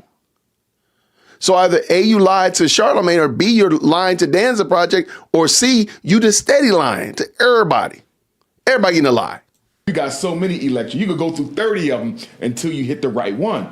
But you in the second smallest state, only a handful of black folks, you know what I mean? Yeah. Contractors that you can really, you know, go to. And everybody we used came highly recommended, by the way. We didn't just grab people. These were people say, get him, get them. We got the people we were told to get. And they still didn't do us right. Wait, hold on. That's even worse now. So not only did I go above and beyond to get licensed in Delaware, now I'm licensed in Wilmington. I give you 10 references, and they say, man, Jason is a great electrician. You need to get with Jay Witt. Get it lit with Jay Witt. That's his company. You need to work with him. And I'm still going to be a scammer, but I got all these recommendations, and I'm still scamming. But I ain't scamming nobody else but you. This dude is hot. Please let this video drop when I got time. Shout out to the Danza Project. I think the Danza Project is trying their best. I really do. I really want to give them, because I know content creating is hard. I know it. But Umar Johnson is not the lick that y'all thought he is. The pool is so small, and the competition isn't great. It's tough, you know. And we ran into situations where sometimes, if I don't take the plumber, the electrician say I can't take the job. You feel me? Because that's my man. Right. So since you're not taking him, I can't do it. I'm like, damn. What that got to do with you? I need this. You know what I mean? So it was a lot of that where I like the electrician, don't like the plumber. I like the HVAC guy, don't like the electrician. So, you know, it's networks. Yeah. You know, and you're dealing with a really small city, and you are outsider coming from Philly. I had to deal with some of that too. You know what I mean? Because even though I get a lot of love and see what I mean? Like, everything is a series of unfortunate events. Like, oh man, there's a network. The painter and the electrician are in cahoots. Oh man, I'm from Philly and Wilmington. You know, oh man, nothing is Umar's fault. Nothing. This man takes no accountability for anything. Not a thing, man. Like, dude, take ownership. Say, you know what, man? I need to tap some white folk and just do it and get it done. But even more than that, apparently it's done though, right? So why are we even belly aching, lamenting it? Why are we not talking about the fact that you got these floors allegedly are being laid this weekend? How about that? Because you're at the finish line, apparently, right? Remember, he's at the finish line. All you got to do is get the floors, certificate of occupancy. Okay, I got you. It's sort of like, you know, he is a scammer. He's always been a scammer. He has never not been a scammer. The problem is people give him duck and cover. The Umar Johnson supporters are allowing him duck and cover. Y'all need to stop doing this. Finish this up, Jason. Let's go. Wilmington and a lot of love across Delaware, you still got them people say, we don't need him here. You know what I mean? We don't need no big city dude coming down here. We can handle our own business. But I'm not here for you. I'm here for the kids. You know what I mean? Because people say, why did you choose Wilmington? And I like Wilmington. I love the energy there. I really do. But people say, why did you choose Wilmington? I didn't choose Wilmington. I chose the school that was in Wilmington. In other words, we wasn't shopping for cities. We shopping for building. And that had the best building that we found. We should have been in Detroit. But once the archdiocese found out who I was, they wouldn't sell me none of the schools. I knew we was in Detroit. Me and my mother was preparing to move to Detroit. I said, Mom, we going to Detroit. We out. It's going to be cold. She said, I don't care. Let's go. And then the Jewish realtor for the archdiocese, and I thought that was interesting. Yeah, I can't even. I just can't even. I don't even know what I can't, but I just can't even. So now the realtor, the Jewish realtor is against them. You see what I'm saying? Like, there's never a moment where Umar is like, I'll take accountability. You know what? We were going to go to Detroit, but it was just better to stay. I mean, you could literally tell that story. Like, oh, I was going to move to Detroit, but we decided it would be better to be closer here. XYZ, ABC, 1, 2, 3. You don't have to bring in Jewish people. You don't have to do that. Because you want me to believe that they locked down every building in Detroit. Really? That's what I'm supposed to believe? That every building was locked down? You couldn't get any building in Detroit? Come on, man. I mean, boy, if you don't sit yourself down. Now, if you would say, look, I ain't want to go to Detroit because I know what they did with RoboCop and I'm still a little bit mad about that, I would respect that more. You can say, yo, man, the way they treated RoboCop, man, RoboCop 2, nah, man, I can't go to Detroit. I would respect that. I'd be like, man, you know what? Hat tip to you, brother. I'm rocking with you. I'm with you, my brother. But you actually said that these people. And wait, I think he said the archdiocese. Did he say archdiocese? I think he did. I think the fool mixed up his religions. Let me back that up. Let's go. But once the archdiocese found out who I was, they wouldn't sell me none of the schools. I knew we was in Detroit. Me and my mother was preparing to move to Detroit. I said, Mom, we going to Detroit. We out. It's going to be cold. She said, I don't care. Let's go. And then the Jewish realtor for the archdiocese, and I thought that was interesting, that the archdiocese had a Jew, because if you understand that history, but he said they want to see your curriculum. I said, we buying the school cash money. What you need to see my curriculum for? This ain't no charter school. You follow what I'm saying? This ain't no lease. Right. I'm buying and we done. What you want to know what I'm teaching for? I said, you can't get that. Do they think you're pushing religion? Is it? You know why? Because you actually don't have a curriculum, sir. I don't believe they actually asked to see your curriculum. I don't believe they did that. However, because you could have just went to the store and bought you a a la carte curriculum from literal school box. You can say, hey, these are the curriculum we're going to use. And then you buy the building and then you go do whatever you're going to do. Sir, because they don't have a control over that. So I don't believe this story actually happened. But I think even worse than that, Umar, is you know it didn't happen. You know you lying. You know this is cap. You know this. There's no way. Okay, let's go. A religious thing? Like, where's the pushback in that city? The school was supposed to be religious. They knew who I was and wasn't going to sell. And guess what? Every school in Detroit that we wanted, still sitting there. So that's why I tell people you got to understand that when it comes to white people, they're more about power than money. Yeah. If they was about the money, they would have sold us the building. They all there. They was about the control. We don't want him teaching that. You feel me? We rather and not there's make a reason the money. why Detroit looks But like there's no- Detroit. Yes. Oh man. Oh man. Oh, What is the I learned that? so much. What is the that you've been teaching, Umar? Nobody knows even what your curriculum is, allegedly, that you're planning on teaching. There is no curriculum, sir.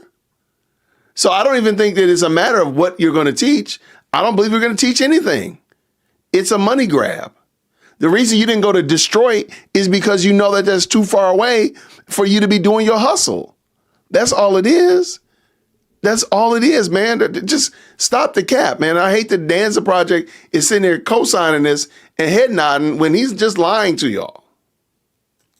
Much in the school hunt. I remember I was going to lease a school in Mount Vernon, New York, Catholic school, and the supervisor said, "I got to call the Vatican." I said, "What?" He said, Just shut up. Goodbye. Bye, y'all.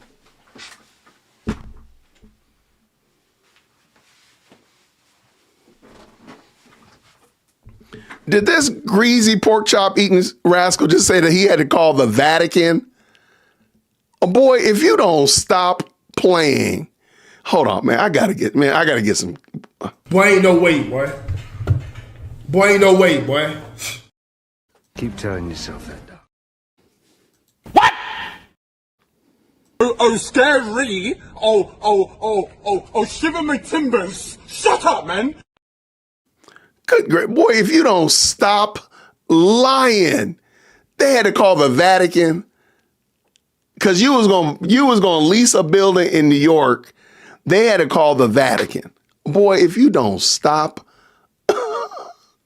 Boy, if you don't, here we go. Boy, if you don't get... This is ridiculous. Umar, I got Umar to talk to you. You don't find that suspicious? You don't find that suspicious? You don't find that suspicious? This rascal is straight lying. Yo, come on, man. That don't make... Okay, I got to back that up. Okay, I'm sorry. Y'all want much better show. I do read y'all emails. Y'all want a more professional, more polished, more poised Jay Witt. I hear you, people. Your requests have been heard. And I'm just gonna let you know it's not gonna happen. I'm gonna stay out of control. So I'm just gonna let you know right now. But then I also want you to make sure you hit that like button too. So just hit it, just go ahead and hit it. This dude he said they called the Vatican.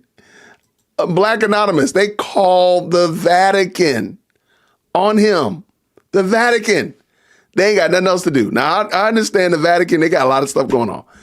Maybe they micromanage everything. You want me to believe in the year of our Lord, 2025, up here on this internet, that you want me to believe that they called the Vatican to say that they don't want you to, boy, if you don't stop playing. Yes, oh man.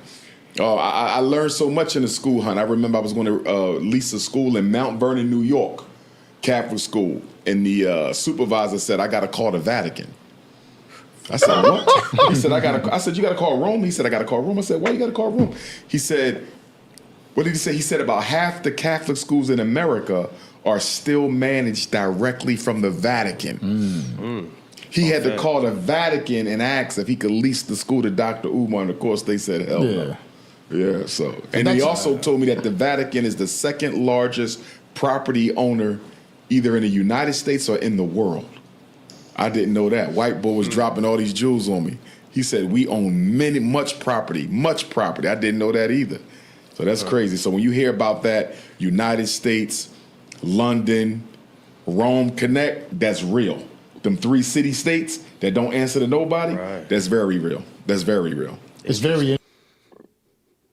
The fact that this dude is, you do realize that he's introducing conspiracy into the mix to keep the host off of his tail, that he's just out here lying. That he out here panhandling. More, give me some cash apps.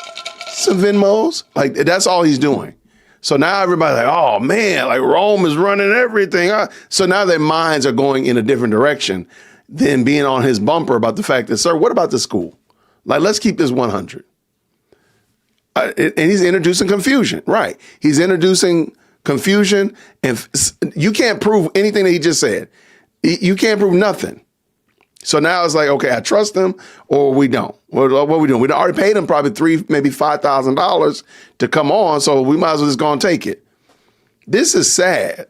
Shout out to the Danza Project, but y'all can't do this. Interesting how you mentioned about the contracting. Yeah. Right? Because, people could say whatever the hell they want.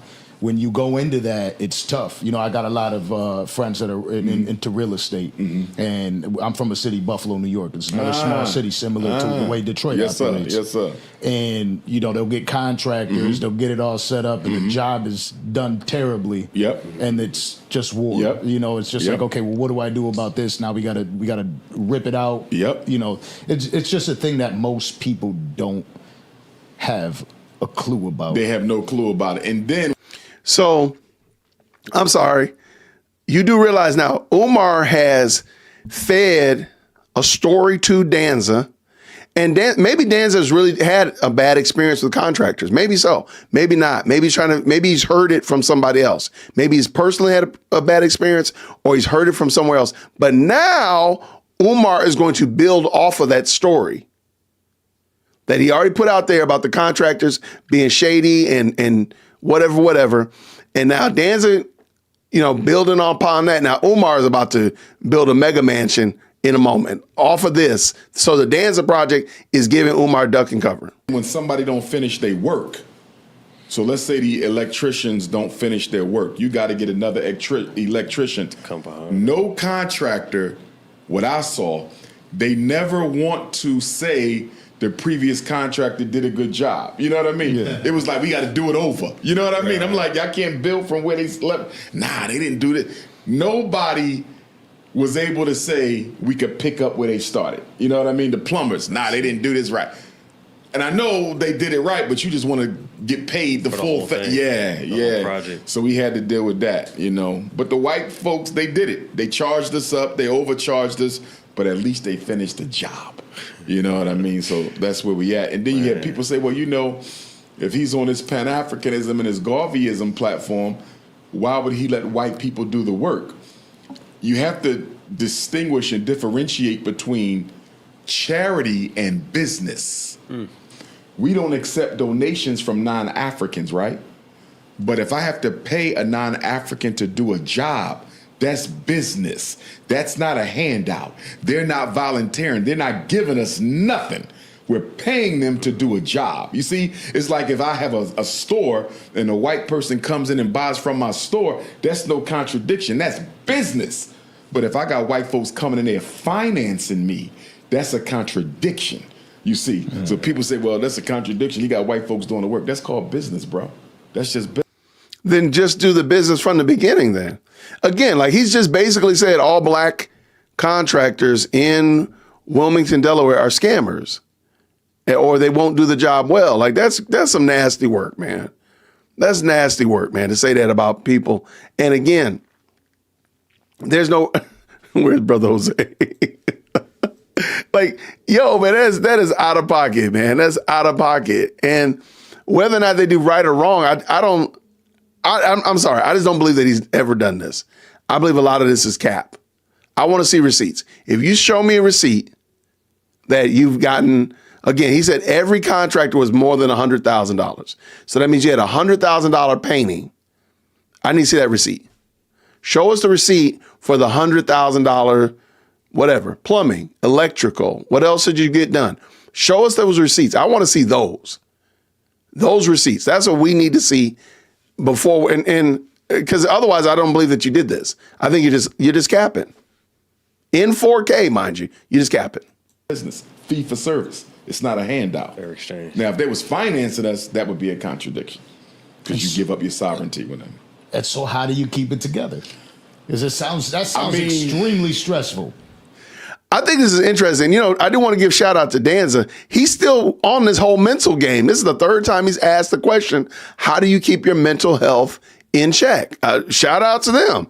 They're not off of this question. I didn't realize that. He's still asking that question about your mental game. Let's see what Umar Johnson has to say. I tell you how I keep it together. Number one, I believe I was born to do the work that I do. Okay. That's the priority. The number one, people say, how you keep going through this. Somebody texted me today when I was on my way here. They said, I'm trying to understand how you continue to keep going after everything people throw at you. Like your bounce back game is crazy. You know what I mean? And for me, I know I was born to do what I'm doing. When you know why you here, you can put up with any what. It's not a thing where I'm like, maybe I shouldn't be building those schools. You feel me? I don't have that. No doubt. I know I'm supposed to do it, so I got to deal with whatever comes with it. So number one, I know I'm doing the work I was born to do. That's number one. Number two, I've never cared about what people thought too much. You know what I mean? That's not like true. Some people, they gotta be viewed positively by outsiders. I don't. They want to be like. I don't care what people think or what people say. And I believe Dude, every one of your videos, man, you're crashing out about what people say. You're literally crashing out. There's hours upon hours and hours of you crashing out with people in your comment section, crashing out about what people say. Didn't you just call them struggle streamers? Didn't you just say that? When you yourself are a struggle streamer? I mean, you're a struggle scammer, man. I mean, in 4K. Like, there's no way for you to say that with a straight face. There's no way whatsoever. So no, you do care a lot. You can tell the truth, shame the devil. Yeah, I care about what people say. Go ahead and say that, because that's probably the most truthful statement you could be making right at this moment, is that you are concerned. Because you can't say that, because I guarantee you, if not today, it'll be tomorrow or Wednesday, he's going to come online on this here internet crashing out about people talking about him, about the school not being done. Matter of fact, the video where he was talking about, he going to get the shirts. Where's the school at? Why are you going to do that? Because people have been calling you out. Man, don't lie, Umar. Just go on and accept it, man. Just go on and admit it, bruh. Now, if you say that the school going to happen, I disagree in 4K. I disagree wholeheartedly. There's no reason to believe that that's going to happen. There's no evidence to that fact whatsoever. And I already know, I'm sure that we're going to get up here on this internet in before Christmas time, him talking about how the state of Delaware and the city of Wilmington is fighting against him. I guarantee you, he's already set out the play. He's going to run that play, and we're all going to see it. We'll be like, see what I mean? Series of unfortunate events. Make sure we get this thing going. Let's finish up. popularity had a lot to do with that too, because I'm just going to tell you the truth. I don't know if it's going to hurt your feelings. I don't know if you're going to like it. I don't know if you're going to love it, but I'm going to be honest. And I think people have grown to appreciate the honesty of my message, because I get people stop me in the airport all the time. I don't agree with everything you say, you know what I mean? But you're consistent. Whereas a lot of these other guys out here who claim to be into the conscious movement, they not consistent. They'll flip-flop. 1 minute they this, 1 minute they this, 1 minute they this, based on what gets the attention, what gets the money. Mm. I've never capitulated my position. You know what I mean? And I think thirdly, you know, I practice Yoruba spirituality. And in Yoruba spirituality, you know, you're born with a guardian angel, guardian spirit. Mine is Ogun. Ogun is the spirit of war, iron, perseverance, determination. Don't quit. Work hard. Come on. That's my guardian spirit. You feel me? So I got to keep going. Mm-hmm. You know what I mean? So I think that's how I'm able to put up with it. That is amazing. Oh, man, I'm glad that ended right there on the spot. Perfect. So when he said earlier that he puts it in the Lord's hand, who's the Lord that he's talking about then? Because now he's talking about guardian angels and warring angels and iron and all that kind of stuff. This dude is a mess. I can't wait to get this full interview, man. It's going to be fun times. Goodness gracious, man. And we already know that he gonna pull the next play is that we can't do the school because the city of Wilmington, Delaware is fighting against us. They're nitpicking us. They won't give us a certificate of occupancy because we got dust in the corner. They won't give us a certificate of occupancy because whatever. And he's going to and then he's going to throw the contractor's under the bus. See, we thought this black plumber was legit. And see, we paid him $100,000, no receipt, of course. And the city of Wilmington, Delaware said that they put the water pipes in upside down. And so therefore, we can't open up the school. That's it. You know what's going to happen. If I'm lying, you know I'm flying. You know it.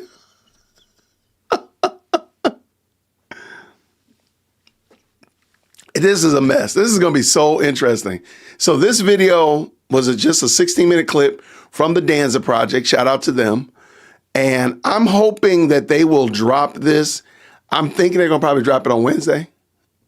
But looking at their upload feature, their upload sequence is Tuesdays and Thursdays. I don't think they're going to drop it tomorrow, but they could. They could drop it tomorrow, and that would be fun.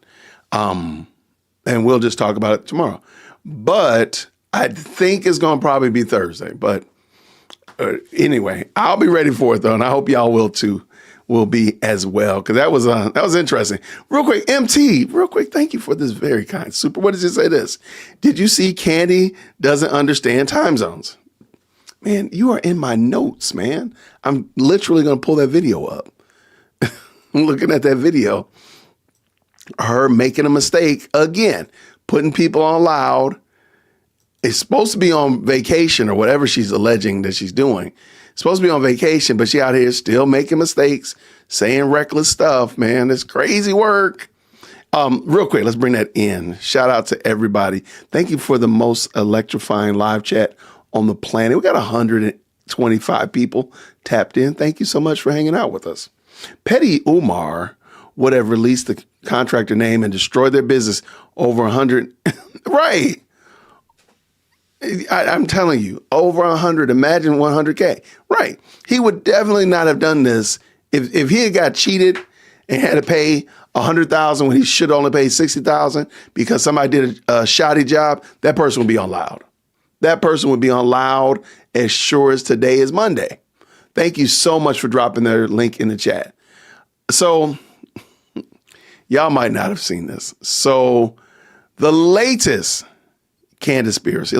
I'll move on. We're going to transition. The latest Candaspiracy.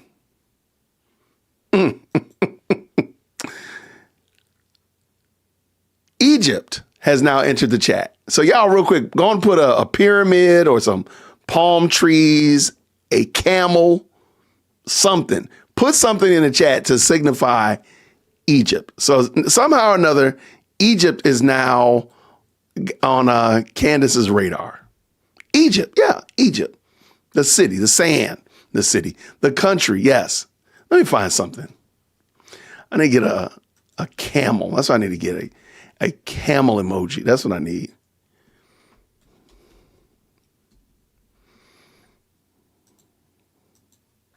So anyway, somehow or another, Candace has gotten on somehow or another, Egypt has gotten on Candace's radar. Let me bring it in. I got two videos about it. So I'll just start with this one. This is a shorter one. So y'all let me know if y'all want to watch both of them. We will. But this is a shorter one. And It was a busy weekend for Candace Owens as she's made some wild claims regarding Charlie Kirk's assassination. Let's dive into it. She said, breaking news over the weekend. On September 10th, after Charlie's assassination, an Egyptian Air Force plane flew out of Provo, Utah, tail number SU-BTT. Its first trip to America ever was made on July 20th to an Army base in Nebraska. Now, this sounds really interesting, but she was community noted, which is a way of like providing the right information, saying UTC is 6 hours ahead of the Utah time zone, MDT. So the plane departed from Provo, Utah at around 7 a.m. Charlie Kirk was assassinated at 12:23, which is it is a big difference. She later clarified, but she says, with all we have crowdsourced, it looks like a decision to murder murder Charlie Kirk in Utah was made around July 18th. A military meeting with foreign leaders took place on July 20th on U.S. soil. The plane flew into Provo direct from France on September 4th and stayed until just after Charlie was assassinated, which we now know was before the assassination, several hours before. Flying out to Wilmington on that day, the plane returned home to Egypt the following day on September 11th. Now, so hold on, because I don't have all the time frames. If Candace is now saying that this was a military strike, so now the military is catching strays. So not only are the camels and the pyramids and palm trees, but now the military is catching strays. Oh, there we go. The Egyptian flag. Shout out. If this execution was booked on July 18th, what was going on before then for them to determine that he had turned his back on Israel? Because if I'm not mistaken, I might be wrong. I don't know if all of those other things like the Hampton trip and all of that had happened already. I don't think they had. So why would they have already determined that they were going to delete him on July 18th? Candace is crazy. Y'all, this is absolutely bonkers. So let me let Dave finish this out. I'm not going to keep talking about this. France on September 4th and stayed until just after Charlie was assassinated, which we now know was before the assassination, several hours before. Flying out to Wilmington on that day, the plane returned home to Egypt the following day on September 11th. Now, there's been people that have said, no, there's actually a mechanical place there in Provo, Utah, which the plane was probably flying in to get serviced. Again, I have no idea. Now, you might say, Dave, with all the news stories in the world to cover, why are you covering this? We are in the, I don't know how else to say this. Sometimes we have to just pull back and remind folks, we are in the middle of a wild conspiracy about what happened to Charlie Kirk. And I have no idea what the truth is, but we all read those very bizarre text messages that they claimed were from Tyler Robinson. They claimed he murdered Charlie Kirk with a rifle. Now we're finding out that there was no exit wound, which means it wasn't the rifle. It was done from a much different bullet type, and that there's only a fragment of the bullet. So there's... Okay, I got to stop right there. Dave Neal, I kind of like him, and I've talked about him before, but sir, that's not actually true. There's a lot of things that are not true that he just said right there. And the problem is when you've been given over to conspiracies and you just accept them all as valid and you believe these types of things, that's where you get yourself in this pickle now where you're saying some stuff that seems pretty crazy. And I think Dave Neal is an actually decent guy. I don't think he's just a crazy wackadoodle, but he's given himself over to conspiracies and starting to accept these things. He even said, like, I don't know what to believe. Believe the official narrative until further notice. Like, you don't have to believe all these other wackadoodle stories. That would be very much akin to if your child comes in with cookie crumbs all over his or her mouth, a trail of cookie crumbs following out of the kitchen, out of the pantry, and them saying they did not eat the cookies. Their breath smells like Chips Ahoy. They got a Chips Ahoy, a part of it in their little pocket of their shirt. But they say, I did not eat the cookies, mom or dad. Well, based upon what's in front of you and the evidence in front of you, you would not go and say, well, maybe it was my other child. Maybe it was an intergalactic ant farm came and ate the cookies and smeared them all over my kid. You're not going to treat all of the conspiracies and all the other ideas as valid because the evidence doesn't point there. Now, does that mean that every piece of evidence is right? Do you know everything? Do you know exactly how many cookies they ate? Do you know how many chews they gave before? Did they drink some milk along with it? You don't know all the things, but based upon the evidence that I have right here, little Sally, little Johnny, go give me the belt. We're going to have to deal with you because you're lying. That would be reasonable. And I think these situations here, they create these scenarios where people now are confused. Now they don't know what to believe. Just like when we listened to Larry the lawyer earlier, he said, like, this is a part of communism where you just don't trust anything anymore. So Just want to finish up with Dave Neal. So much going on. Now, Candace Owens asking questions, some might call this reckless, but I mean, somebody's got to do it. Says we now need to re-examine which foreign leaders were in the United States during this approximate time frame, or what happened in the news leading up to this that may have led to someone calling for his murder. Why do we need to do that, though? Why? Why do I need to go look and see if there's a secret passageway in my pantry that the Ninja Turtles crawled through and ate the cookies? Why do I need to do that? Why? It doesn't make sense. Why would I do that? No sense whatsoever. Because even more than that, watch this, even more than that, it makes far more sense for, instead of traipsing around finding military leaders, why are you not looking at the Democrats? Why are you not looking at leftists or Antifa or any other group that was threatening Charlie Kirk? You haven't called them out, by the way. You're only going against TPUSA and all these other weird philosophies, but not the actual, probably, which would have been more reasonable, say, hey, one of my kids, I got 3 kids, and one of them may have eaten these cookies. I got some evidence that it might have been Johnny. I got evidence it could have been Sally. I got evidence it could have been Patty. That's just it. We don't need to bring in Ninja Turtles. We don't have to say that somebody broke into the house and a robber ate the cookies. We don't have to do that. We have enough evidence right in front of us. Why are you not doing that? And again, I have a hard time with conspiracies, right? Because I genuinely believe in most cases the simplest answer is usually the correct one. But in cases like this, if it was so simple, they would have provided so much more information. No, they there would wouldn't be have. forensics and DNA and so many other things. And maybe that'll all come out in trial. But they were so quick to say that this shooter was some left-leaning guy who was dating his trans roommate. It almost felt like too on the nose for a culture war. And now we're kind of going, okay, let's not shame people who are asking questions. I think that's a good place to be, right? We have this issue on the left where we shame people for having questions about the Epstein files. And then it comes out like, boy, they really are trying to silence this stuff. So take conspiracy theorists, let them do their job. They're meant to be a functioning part of society. Sometimes they're right, sometimes they're wrong, but do some digging. So Robert Barnes here. Hold on, because I think Robert Barnes was right on the money.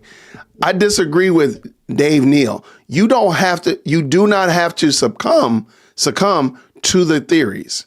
You don't. And asking questions is different than me saying emphatically there is there is a secret corridor where the Ninja Turtles were flown in by the underground communist beehive to steal the cookies.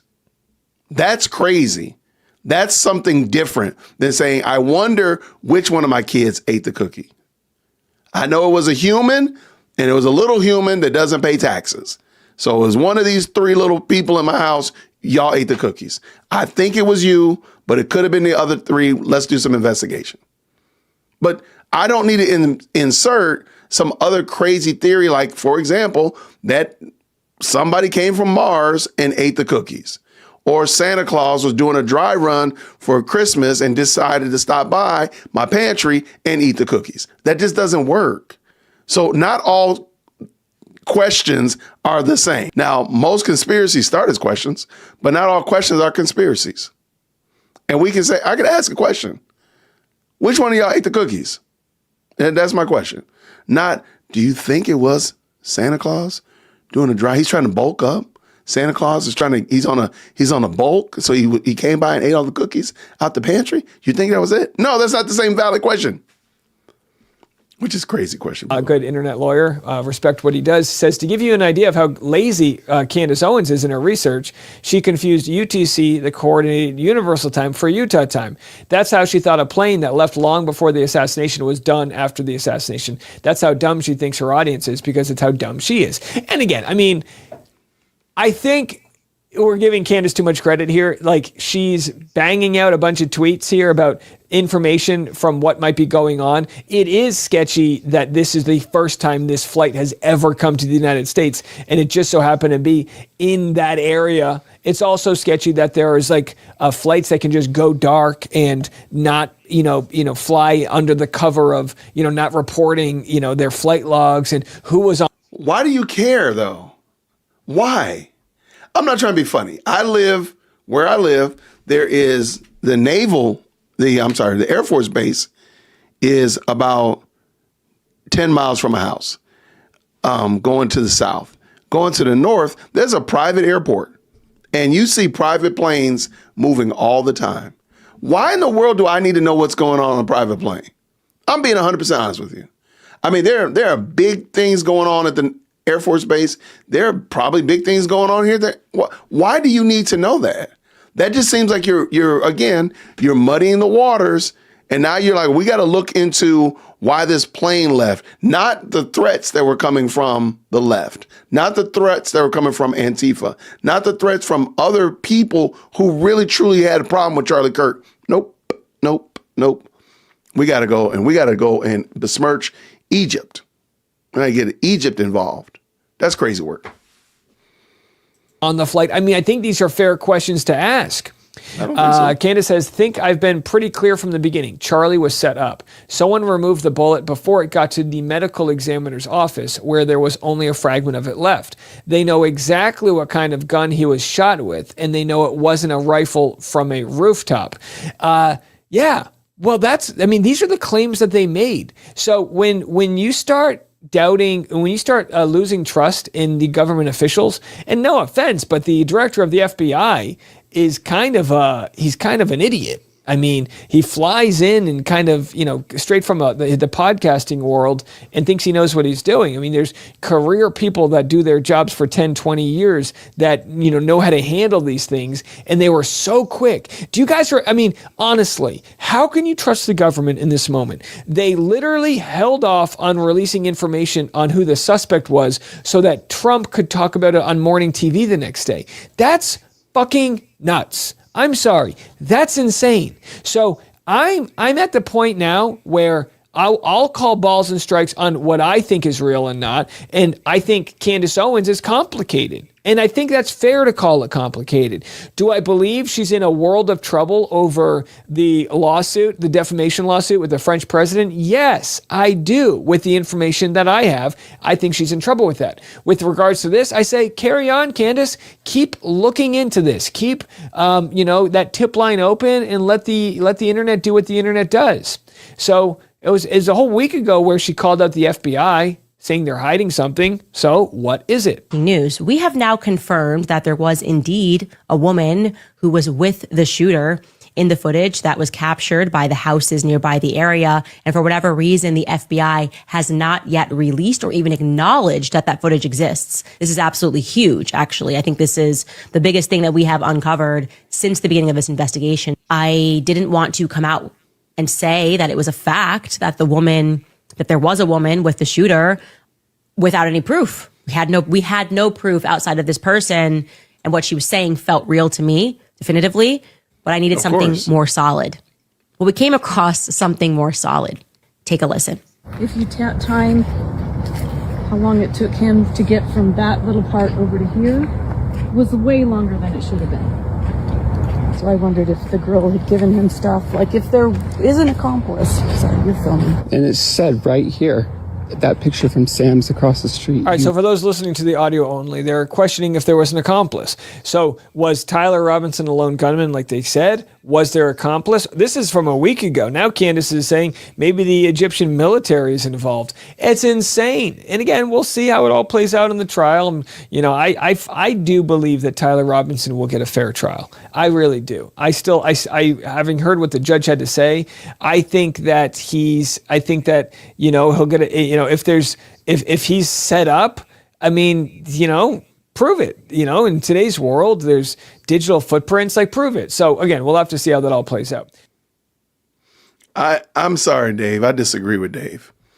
I think this is horrible reporting. I think this is horrible journalism, investigation, whatever, you don't just throw out speculations and say, hey, prove me wrong.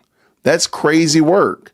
That is crazy work. Now, it is funny because that's how this whole thing started with the prove me wrong thing on college campuses. Shout out to that. But no, this is terrible work. This is not how, I mean, for crying out loud, let's just make fun of it.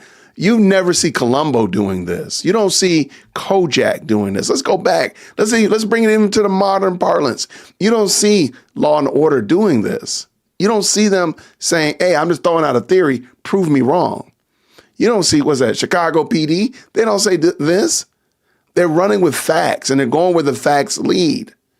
The facts did not lead you to believe that an Egyptian plane, this is the same woman who found that young college student who gave an interview and found his phone number and doxed him and said that, well, his phone number is from Phoenix, so therefore, and he lives in Utah. How could you do that?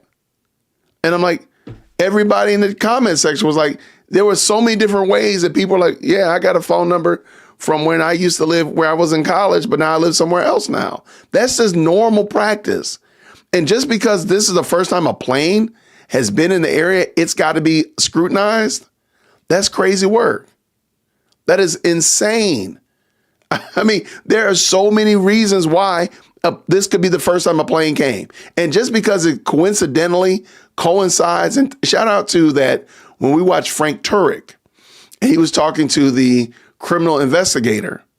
And it's just like, sure, you might see me do something with my hand right now because you're watching it slow, but you don't realize I always do that with my hand.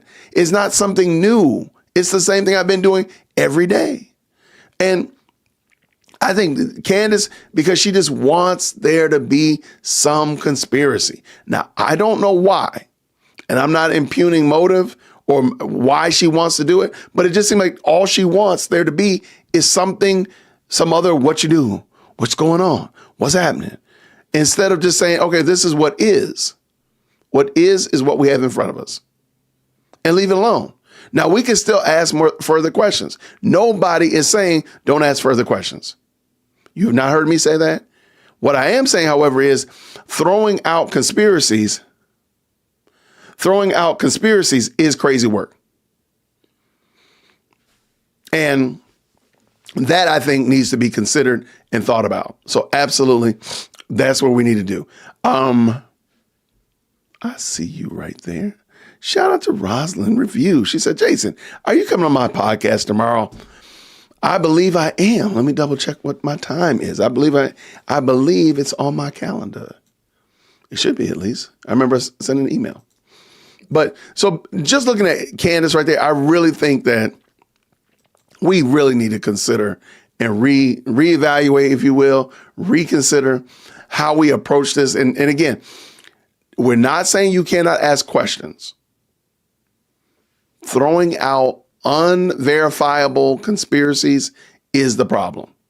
And she's been doing it so much, I think people kind of lost track of how many conspiracies she's thrown out there. Because it is kind of crazy. If you really take the time and dig through for the last 2-3 weeks when she's been popping off, she's been saying a lot of crazy stuff, y'all. A lot. And it's not just one-off events. This is a pattern and with a regular frequency that we got to consider. For sure. But real quick.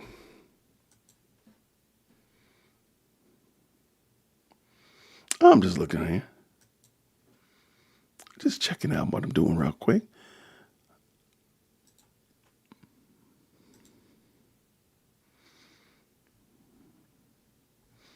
Okay.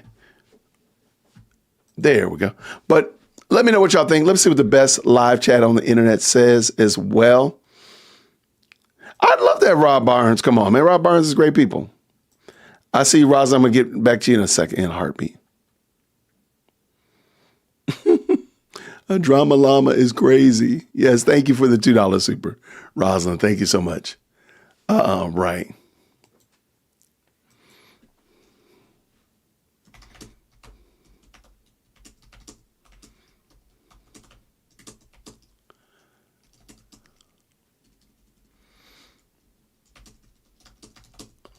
All right, let me see. There we go. But again, thank y'all so much, man. I really appreciate y'all rocking with me. So I do have one. Oh, I do have one more video about the Egyptian thing. And a lot of people have asked me to check out another podcaster. I think it's Too Right is the proper name of his channel. I think it is. And I actually do have another video on the Egypt situation. So let me bring that in very quickly because I don't want to have too many left over that I did not address. All right, let's bring it in. Check it out. Green hearts in the chat when y'all can hear. DJ Khaled said it best. It's another one. Candace came up with a whole new theory, y'all. Look, we just following the boat. Don't blame us. We're just along for the ride, just like y'all. Popcorn and everything in hand. Well, Candace has another idea about what happened to Charlie. Now, remember, let's go down some timeline before we jump into what she say.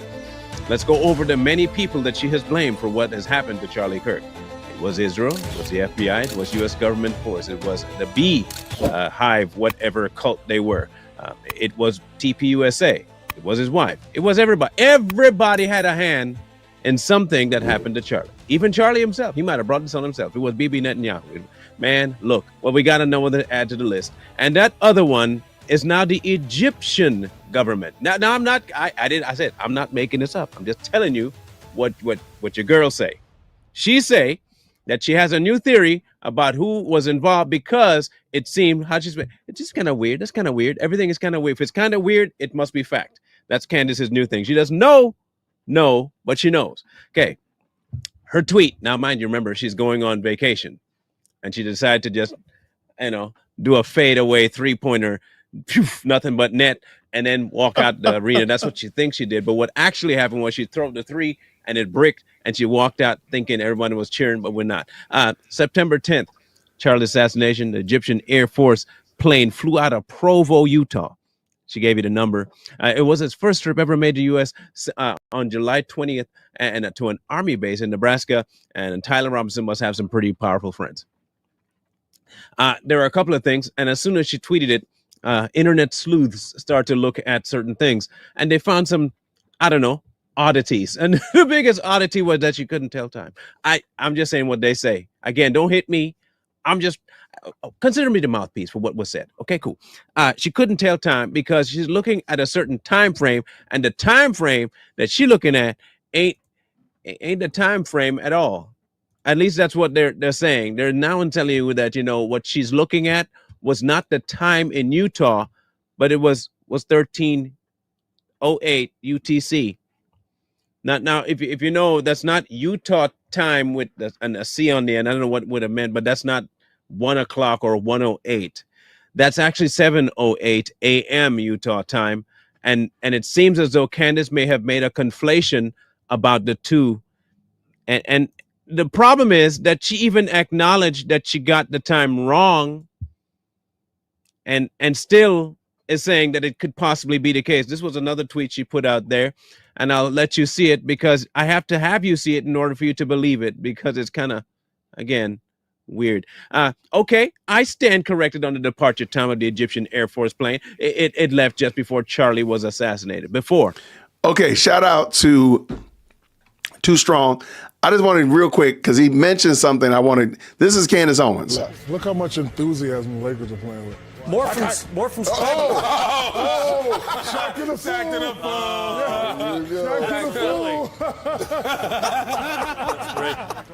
fool. Sex and chocolate. And despite the...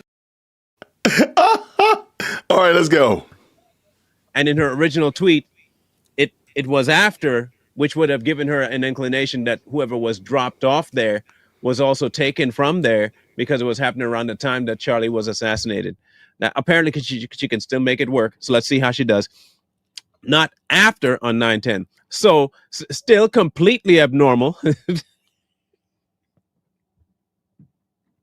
When you catch your kid saying something so off the wall, it doesn't make sense. So that's what they do that. Whatever, like, okay. And that's what it sounded like to me. So still completely abnormal and seems pretty obviously related to Charlie's assassination, given the plane's past flight activity. I don't know what she's really trying to I don't know, people. I don't know. All I know is this. The new theory is a crazy one. Now, it's par for the course from what we were saying about what is happening to Candy. And I'll say it this way. Corey and I have a different viewpoint about what happened. What we're not in disagreement out is that something happened. Corey has a speculation that it might be something to do with something she's taking. I just think she's lost her ever-living mind for whatever reason. But what can be a sure thing is that it is not present with her when she says certain things. Even at the doubling down of something that you're called on that was pretty stinking obvious that your whole plot was based around, if that's off, then you might want to rethink. She doesn't want to do that. Now, we've also said about Miss Owens is that it almost feels as though she's trying her best to stay as relevant as possible. And how can you stay relevant? You come up with new stuff all the time. If I can keep people guessing about the next possible thing I'm going to come out with, they'll pay attention. Now, this will happen whether people make sense or they make no sense at all, whether they're sane or insane. The appeal is still the same. If you're extreme on either end, you get the attention. Middle of the road, anybody want to hear that? Ain't nobody got time for that. They want to have a whole bunch of crazy stuff being said to them or something that they can just keep reading to be insatiated by. But the truth is often right in the center where it's not that salacious and not that exciting, but it is just there. And it could just be that Tyler, the crazy man, the sick one, just killed Charlie Kirk. It could be as simple as that. It could he be, was right. one way in his mindset, went to a location, changed his mindset, found out that he hated Charlie, and decided to take a step that everybody was asking for on social media. It could be just very cut and dry, but not for Candace. Not for Candace, no. And I think you'll find more people being blamed here in the next couple of weeks. Remember, we also told you that you would never touch on that text message again? Did that happen again? No? Oh, nope. Okay. Remember, we also said she wouldn't touch on the letter from Netanyahu again? That hasn't happened either, huh? She hasn't touched on either. Almost like we can see some writings on the wall. Yeah, just a little bit. So here's what I'm going to predict again. You're going to hear about another entity. Mind you, in all of her, so she keeps saying to go back and look and see who was there. Okay, everybody, that's going to be fun. All right, just for laughs and giggles, in the chat, what's going to be an currently unnamed entity that Candace is going to draw into this foolishness? We already got Egypt. Nobody had Egypt on their bingo board. So what's going to be the unnamed entity that Candace is going to draw into and bring into this discussion? Tell me who it's going to be. No, they've already been caught. No, they're public enemy number one. Australia. Okay. That was a different one. India. Y'all going whole countries, man. Not like the EPA or something like that. Y'all going big or going home. Okay. All right. China. Oh, it's definitely building. It's definitely building for that. Ruben, for sure. Turkey. Wow. Okay. Blame Canada. China. Canada, look. They're kind of wild up there, man. That could work. Interesting. Yo, why are you like this? Space Jews is crazy. I know who it's not going to be. It will not be any Arab countries. That we know. It will not be an Arab country. So Turkey is about as Arab Egypt is about as Arab as she's going to do. What about Russia and Ukraine? What about them? That's a great question. Ben Shapiro. Ben has not been blamed. You're right. She's not blamed Ben Shapiro. You think she's going to circle back to TP? Okay.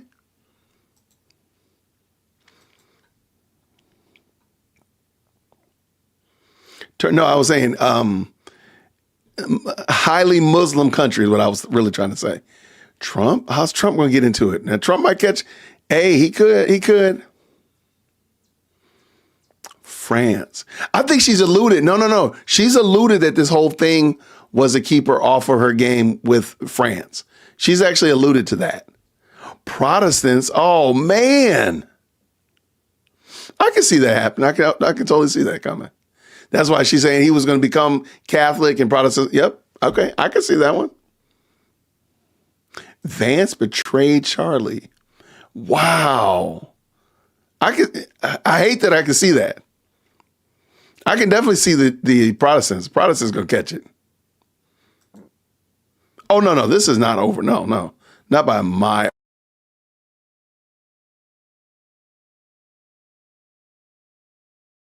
No, that's who's paying her. We can't do that. Wait, did I say that out loud? I did. France is in court dispute. Right. A 3-letter agency. Yeah, I can see that, but I mean, she's already gone big and said the FBI and the CIA. So I don't know how much bigger she can get. Not the one-armed man. Is that from, that's a TV show or something with the one-armed man. What is that? Macron's wife is crazy. Oh, she won't call out any Arab country now. And I think that's interesting. She hasn't called out any left-leaning organizations at all. That's pretty interesting. The Fugitive. There we go. Thank you. MI6 and MI5. Y'all are wild.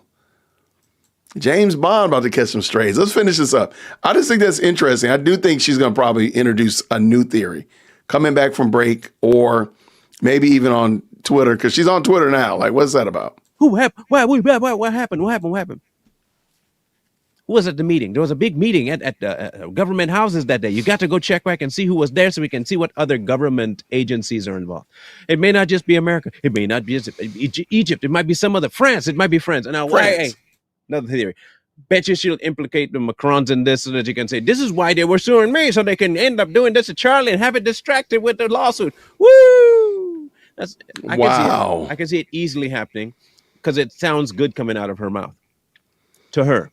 It sounds crazy. Logically, it doesn't have to have anything logic attached to it. It just has to be said. That's her new thing.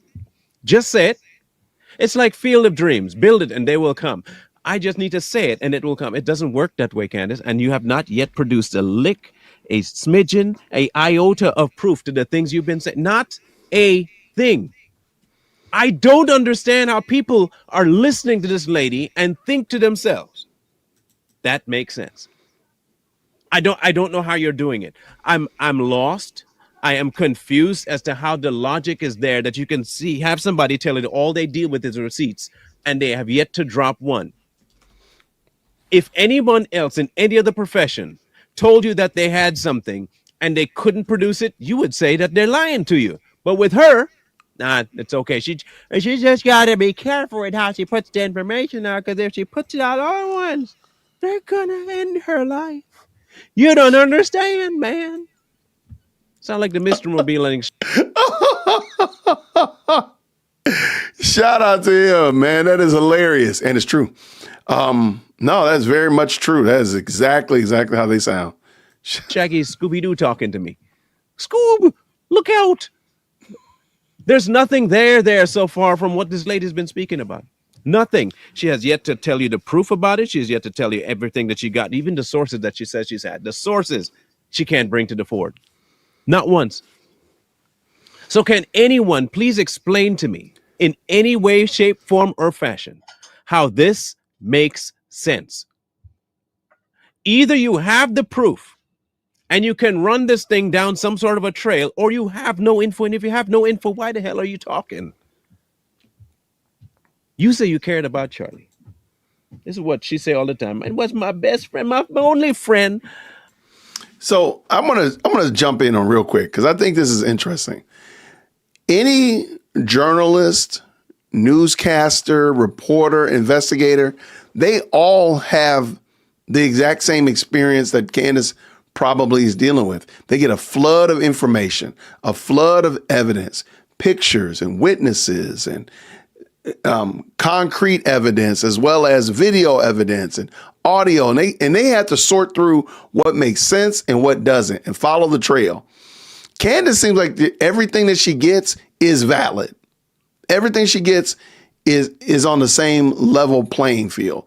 And I think that's just reckless Because not all information, not all evidence, not all facts are important. Just because a plane took off and you got your information wrong, and this is not the first time she's gotten something wrong like that, by the way, but I digress there. That doesn't change anything. Okay, fine. A plane took off. I mean, I told you, I don't live too far from a private airport. I can go outside and look on any given day and see a plane take off, or go drive by there and say, hey, there's all these planes here. Here's their tail numbers. Why are they here? Why is this the first time this plane's ever been here to Atlanta, Georgia? And it's coming from Colorado. Dun, dun, dun. Like, what in the world? This is not how you do journalism. Mom, I was the Mason out there, friend, best friend. We danced to Kanye. Kanye and is you crazy. out here traipsing this man's corpse around heaven, around the earth, through hell, all over the hill and country. What? You don't give a damn about Charlie, Candace. Dang. You don't. You have zero regard for that man's legacy, whatever one he left. You have zero regard for his family and his kids. You do not care.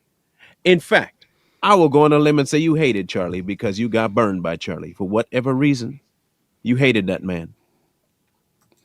He didn't pick you. He didn't like you you liked him.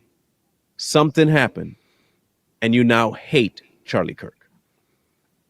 I don't think you enjoyed the fact that he's dead, but I don't think you care either.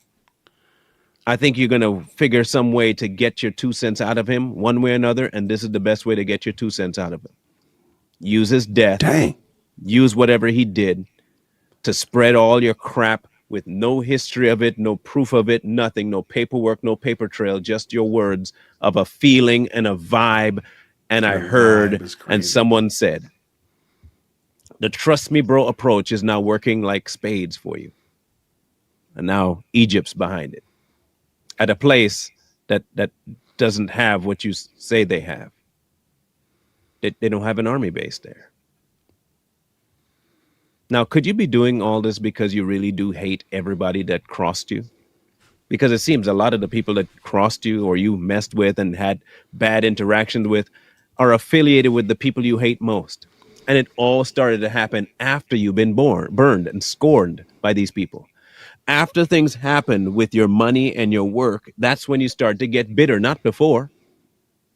When the money was flowing and people were agreeing with you, you were happy. They start disagreeing with you. And all of a sudden, everything's a conspiracy and they're out to get you. But of all the people that has been speaking out about these dangerous entities, you are the one that ain't touched yet. You see, now, if somebody came up with a conspiracy theory that maybe you're the actual villain in the storyline here, that all the theories you're running around with is in an effort to cover your hand in everything, they'd be crazy, right? They'd be completely outside of their mind. Everybody else in Candace's world is capable of doing something, but not Candace herself. She ain't capable of orchestrating. She's just capable of finding. She can easily use a man's name, destroy his legacy, destroy the family, destroy the kids, all of that. Destroy. That's all she does. And she's a truth teller and a sage and a wise one, and she knows so much, and y'all just hate because y'all talking about her. No, if she has a space on the internet, so do we. And if she has a theory, so do we. Just because you like her theory more than ours doesn't mean that ours is less valid. And we do have a theory about Candace, and something is wrong with Candace Owens. Mentally, something is off, whether that be by drugs or something else. She is not sane right now. And if any of you out there consider yourself friends or fans, talk to your buddy. Get her help. Dang. This has gone beyond just hilarious at this point. This is dangerous. But you say you care. You want to keep Candace around. She's one of the only ones telling her, if that's the case, then save your friend. Because you're watching the mental decline of a human being right in front of you, and you're just sitting back. Thank you, Candace, for telling us all the stuff you've been telling us. So thank you, Lord. And she's over in the corner suffering because her mind's absolutely being fried, either by something she's taking or by some other depressive means. But you get what you want out of it. So, hey, whatever happens to her happens, right? Those of you who say you care about Charlie's family and his legacy, you watching and still support Candace, you're watching her burn everything to the ground. For those of you that said Charlie followed God and everything else, you're watching the Satanists come right before you and tell you everything's satanic, and you're lapping it up. How does that make any sense? You're listening to somebody telling you the complete opposite about the person you say 100% espouse a Christian virtue evangelically, while listening to the person telling you that he was not that at all. He was Catholic. But you still revere Charlie as some God-fearing man. How's he going to be? Those two don't mix. They can't mix.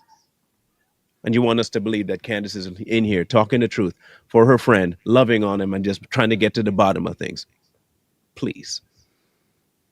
She's trying to get to the top of that money stack so that when the lawsuit drops on her, she has enough money to pay for it. That's all. Charlie? Charlie who? She don't care about Charlie. If she cared about Charlie, she'd shut up for the sake of his kids. Even if she didn't like Erica, even if she hated Erica, for the sake of the kids who did nothing, she would shut all the way up and let people freaking mourn as they need to.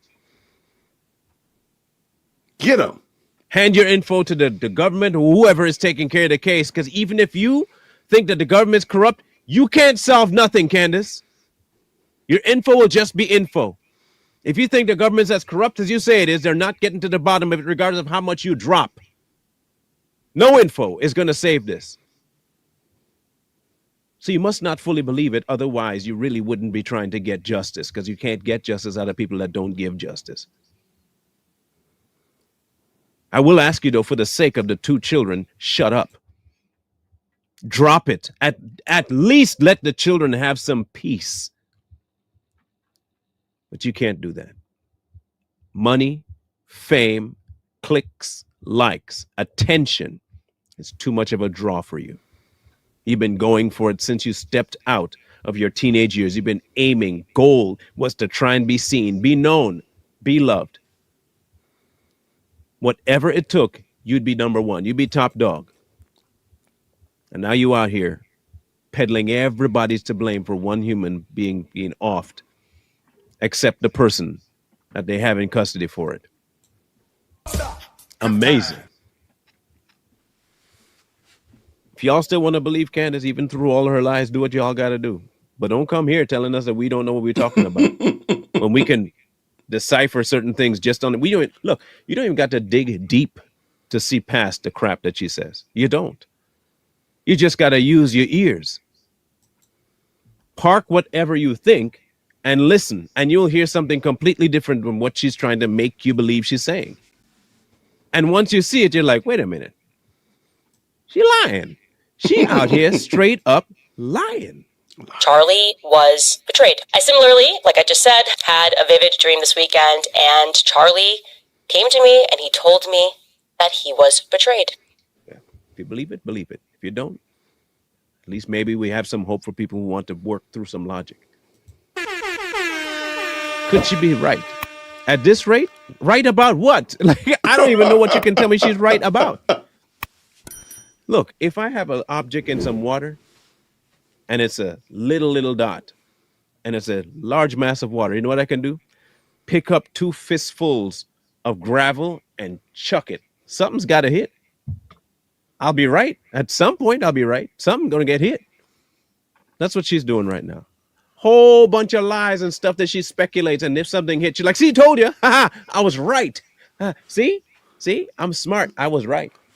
I hit it right about what? On the head, too. Yeah, see, I did that.